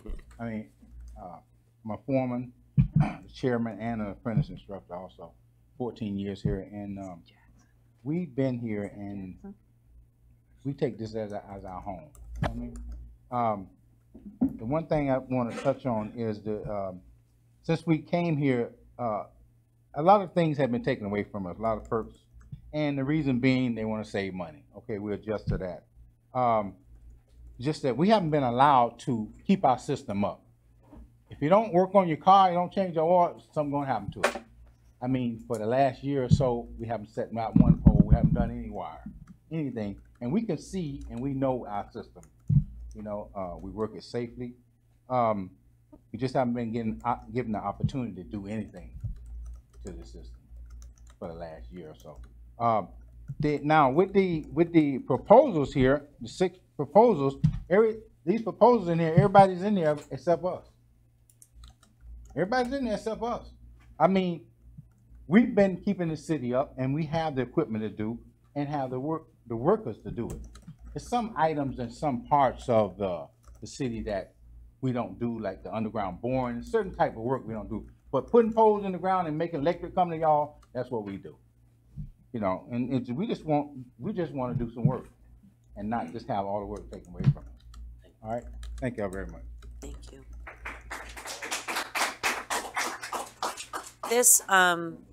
This paper that was given to me that's from Robert. Okay.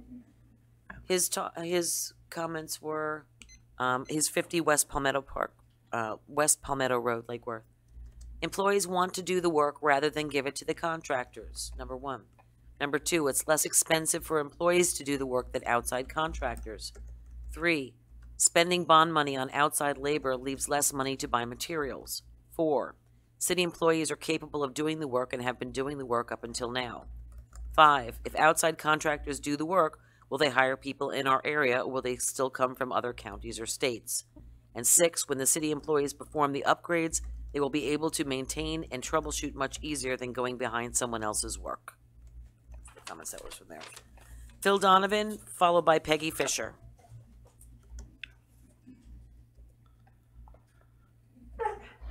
Bless you.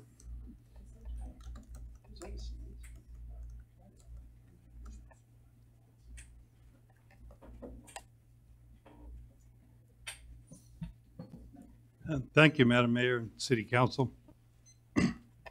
Most of you, well, my address is 3847 Woods Walk, Lake Worth, Florida. Most of you know me. I've been city employee for 30 years. A senior political delegate for the IBW, vice president of Lake Worth Democratic Club, and state publicity chair for FWPCOA. I grew up in the Lake Worth area, and I went to South Grade Elementary School. I graduated from Lake Worth High School. I graduated from Palm Beach Junior College. And when I was going to school in Lake Worth, I always looked at Lake Worth Utilities, and I said, boy, that's a good place to work. I knew that I was going to work there when I got out of school. It took me a little time because I got drafted, got on the bus on Dixie Highway, went down to Miami, whatever, did my time in the service and came back, but I don't know why I'm nervous tonight. It should be easy. But Lake Worth Utilities, everybody looked at and said, that's a good place to work. We all talked about it. A lot of us knew we were going to work there. So a lot of the graduates from Lake Worth worked at Lake Worth Utilities. And what happens is, I came back, I couldn't get a job in Lake Worth and started in Royal Palm Beach. But, you know, I went to the professional meetings and talked to people, and everybody says, you know, Lake Worth's a great place to work. We got good retirement, good pay, good benefits, and good union. And the word got out, and people got in line. They started working for Lake Worth. So you ended up with a whole bunch of people in the water plant that they were serious about the job, had a college education. You had a whole bunch of people out of the services that were experienced in the Navy and the Air Force and other branches to work for the power plant and the line crews. You heard one example. So Lake Worth has a reputation of being a good place to work. But we went through a 15-year battle with outsourcing of the water plant. So I hope we're not going to go through a battle about outsourcing the electric workers. Please consider the hard work that the good people do. Thank you. Thank you. Peggy Fisher.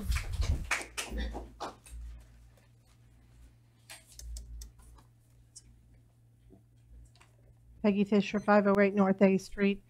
I work for the state of Florida and deal with getting quotes, electronically getting quotes.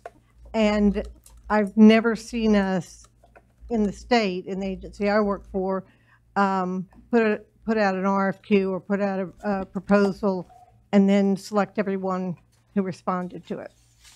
Maybe that's normal, but if you know you want 6 companies, then why not just go out there and pick the 6 companies? I'm very concerned that we aren't utilizing our own people. I remember sitting in this room and listening to the previous commission discuss outsourcing customer service and the big response of, we don't want to do that to our people. And I just would urge you to really look at this. Yes, there may be a need for specialty and things that can't be done that are a bigger project, but these are our employees. And if there are jobs like pole setting that's mentioned in the RFQ, transferring power, things that our people can do, I would hope we would utilize our people both to save and extend the money, bond money, and also because we show them that we value them. And I think that's important. I think that's what we talked about a lot when we were talking about whether or not we were going to outsource customer service. And I think all three of you were around when those discussions took place. Thank you. Thank you. Any more comments? Vice Mayor? I wanted to kind of piggyback on what Peggy said. That was one of my first missions when I got here, 7 years ago? And I know Commissioner Maxwell backed me up on it, was supporting the utilities and not outsourcing, and the mayor did too. And we truly honor our people and take care of our people. So my ask is yes, you probably need 6 if you thought you needed 6. I would like to see our people put in and used. I understand that it comes down to finances and overtime and overworked. I want to make sure that our guys are not overworked, but I feel that knowing them and knowing what they're capable of, they can do some of this work, and I'd like to see them added on as the 7th company, so to speak, and try to get some of that work. They're all working hard people that need to take care of their families, and I want to make sure that we take care of them also. I'll try to add some things that maybe haven't been said so far, and I would like to know definitively that if this is a money issue, what's the money issue? If this is a time issue, what the time issue is. I'd like to have a little bit more information. But the one thing that concerns me, and that is, if we can work this out, if we can get these folks some of this work, how do I say this? I'm concerned about the fatigue factor. I don't want our employees to be fatigued, if you will, to the point this is a dangerous job that they do. Correct. Okay. And so all these things I want to have taken into consideration. And having said all that, I don't know where we stand as far as this agenda item. If we approve this evening, does that preclude some of our employees or all of our employees participating in these projects going forward after we've learned a little bit more? I guess is my question. I just want to say a couple things too, please. We've had this conversation. We've gone through this process numerous times in different departments. I remember going back when we sat there in neighborhood meetings with our Public Works department.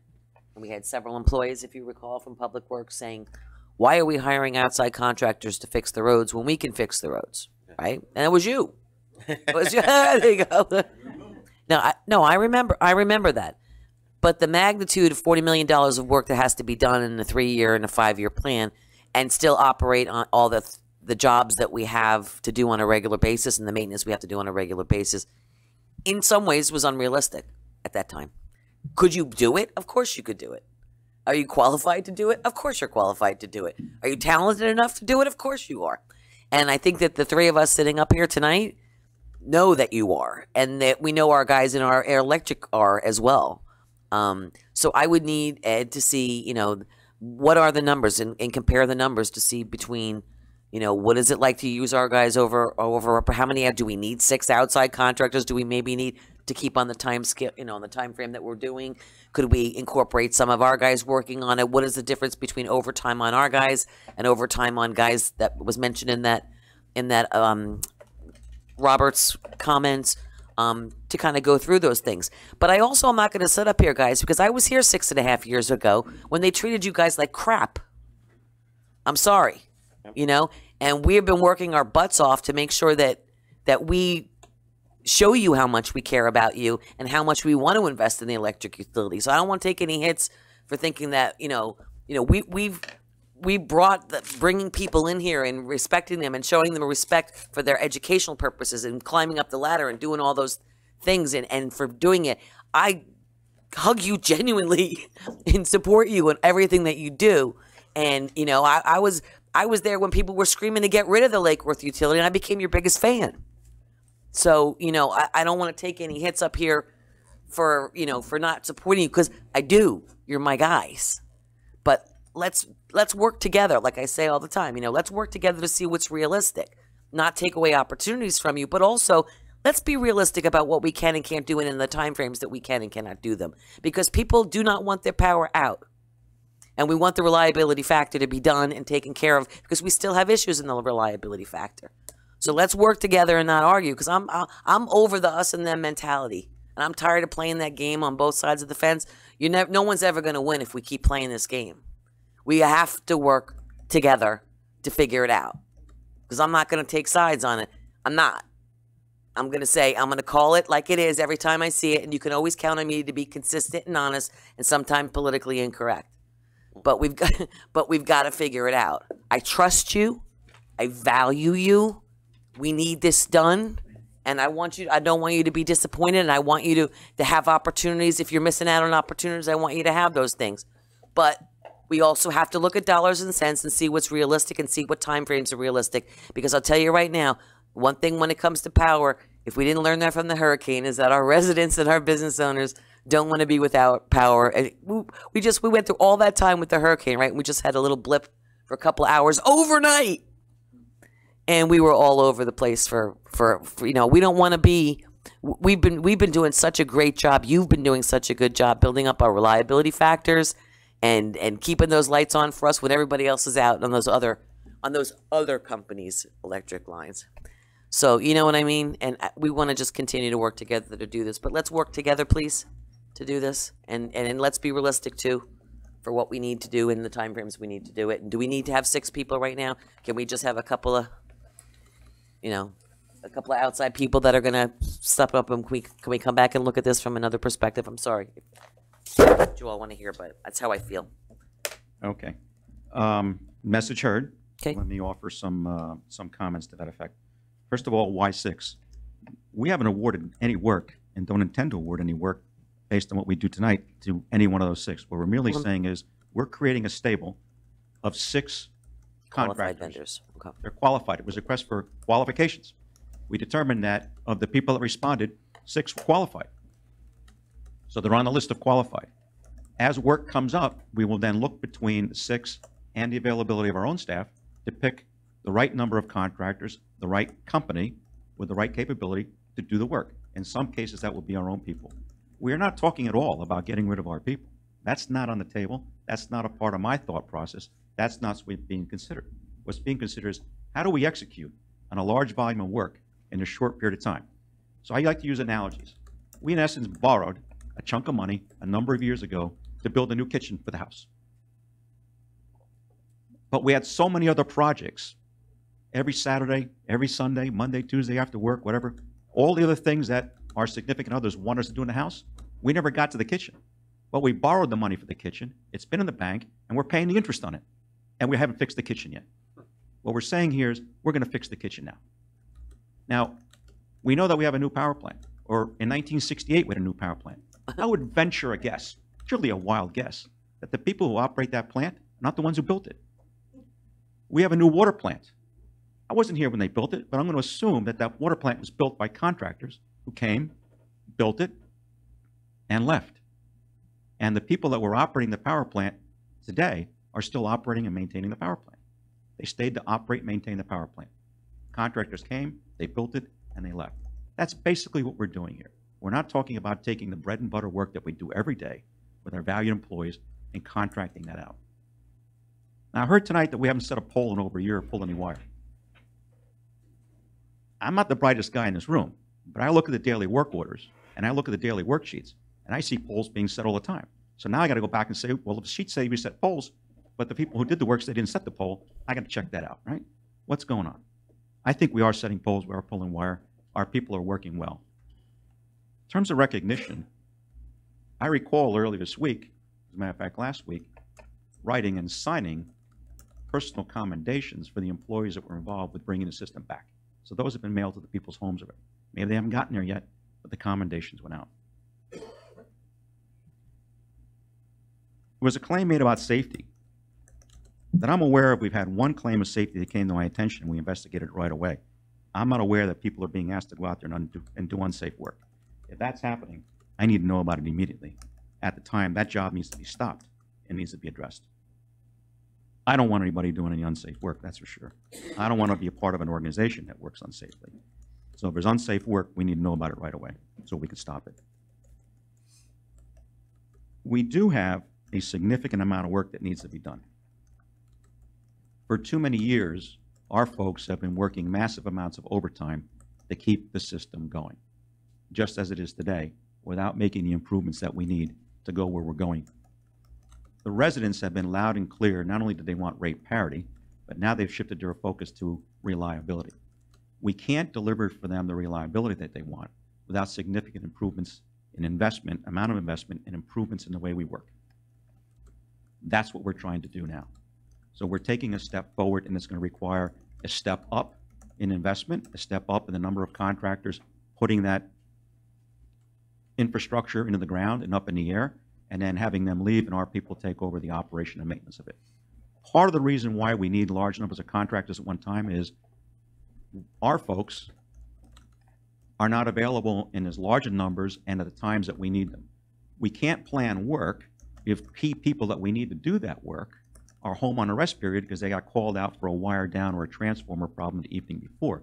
Now they're out the following day at full pay for the day and not available to do the work, and the work that we had planned to do, which has to be fit into a tight construction period, can't be done because they're not there. So now it waits. We have alone, just in supporting the street widening program, the number that was given to me was in the hundreds of poles that need to be moved just to support the road improvement work. We don't have the capability with our own staff of 16 folks, of which 4 are apprentices, to move hundreds of poles. We just don't have it. So if we said we want to use our own people to do this work, we're stuck for decades while the aging system gets worse and worse and worse. So we need to be able to bring contractors in to execute this work and use our people for what they're very good at, have done a fantastic job on with limited resources. That's where we're at. Take any questions? City Attorney, do you have a report? Wait, we have Oh. a vote. We have a motion on the floor to approve these 6 contracts. Okay. Glenn, what do you think? I mean, what do we have to vote on this 6 or? Yeah, you don't have to vote on the 6, but I think what Ed has indicated is that this is a roster, the stable. Yeah. You know, I'm a sports guy, so you might have 25 guys on the baseball team, only 9 are going to play at any one time, but you want to be able to pick, do I need a shortstop today? Do I need a relief pitcher today? So I see this as the roster of 6 players, and you may need one to start the game, and you may need a different one to finish the game, but you're not going to use all 6 at once. Very unlikely.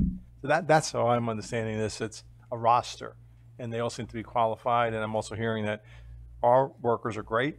They're maintaining the system, but you got these big projects. And if you got hundreds of poles to put in, for example, and only 16 guys to do it, and they got to maintain the regular poles, I'm no electric guy, but I don't know how you put in that many poles in the limited time we have. So what I'm hearing is it's obviously your decision whether you want to approve this roster of firms with each task order still coming to you each time to approve whether you want that particular work done by that particular firm. And I just want to say, Ed, I'm not second guessing you or anything like that. I'm not second guessing you guys either. I just think that I guess I'm always loyal to a fault when it comes to certain things. And when in an organization, I think of like a family. And I've said this comment before in many other instances, and I feel like, you know, I can be really mad at my brother. But if anybody else says something about my brother, you're going to hear from me. You know what I mean? I could be in the middle of an argument with him, but that's, and I don't like to hear these things because I feel like we're all one. And I think that we all respect each other, and we have, you know, we've got a lot of stuff going on, but we have to listen to one another. And I want to make sure in the process moving forward that we are listening and that we are,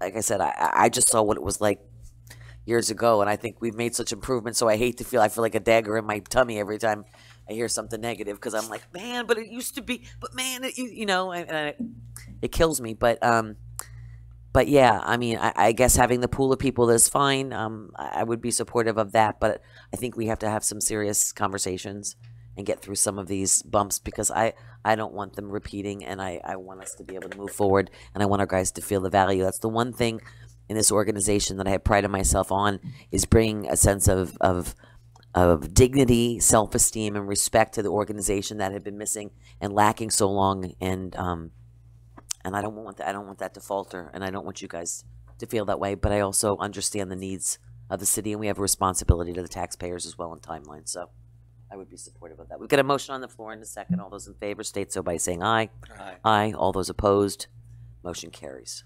Thank you, guys. City Attorney? No report. City Manager? Thank you, Madam Mayor. Just to remind everybody, the Amnesty Week that was originally scheduled got bumped to start on May the 22nd now. And the zones are, Zone 1 is Monday, June 4th. Zone 2, May 24th. Zone 3, May 25th. And Zone 4, May 22nd. That was sent out. It's in the press. It's been pushed out everywhere. I just wanted to make sure. And people are still calling me today saying that why are we not doing our green collection on Friday? Why has that been canceled? The weather bumped everything for us, so just this week, that's it? That's what I understand. Okay. Okay. The other thing, I've had meetings with the Neighborhood Association presidents by zone. I started that off. I've got 2 this week. The first one went really well. I was very appreciative. That was something that was brought up here at the dais. I know Commissioner Maxwell had asked for it and y'all had endorsed it. So that started, and it's actually, I think, going to be a very good process of keeping the neighborhood presidents in the loop. And the last thing is the report was sent out by Captain Bayer about the UCR rates for the unified crime data. We're down over 16%. We're down. How many percent? Down over 16.2%. So there'll be a presentation and discussion about that by the Sheriff's Office and Captain Bayer, but our police department, the Sheriff's Office, still doing a great job, and a lot of things go into that number. That was the number that they said was 13.7 earlier, but then they had estimated it at 13.7, but now it's 16.2. That's what I understand. Cool. And there was an email sent out about that I'm quoting from. So you'll get the official report and everything from Captain Bayer. All right, thank you. Thank you. I'll entertain a motion to adjourn. Second. All those in favor say so by saying aye. Aye. Good night, everybody. Thank you for coming out. Thank you. Well done.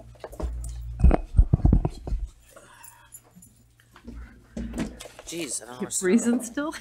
I think someone adjusted that air conditioning. Doesn't seem as bad in here.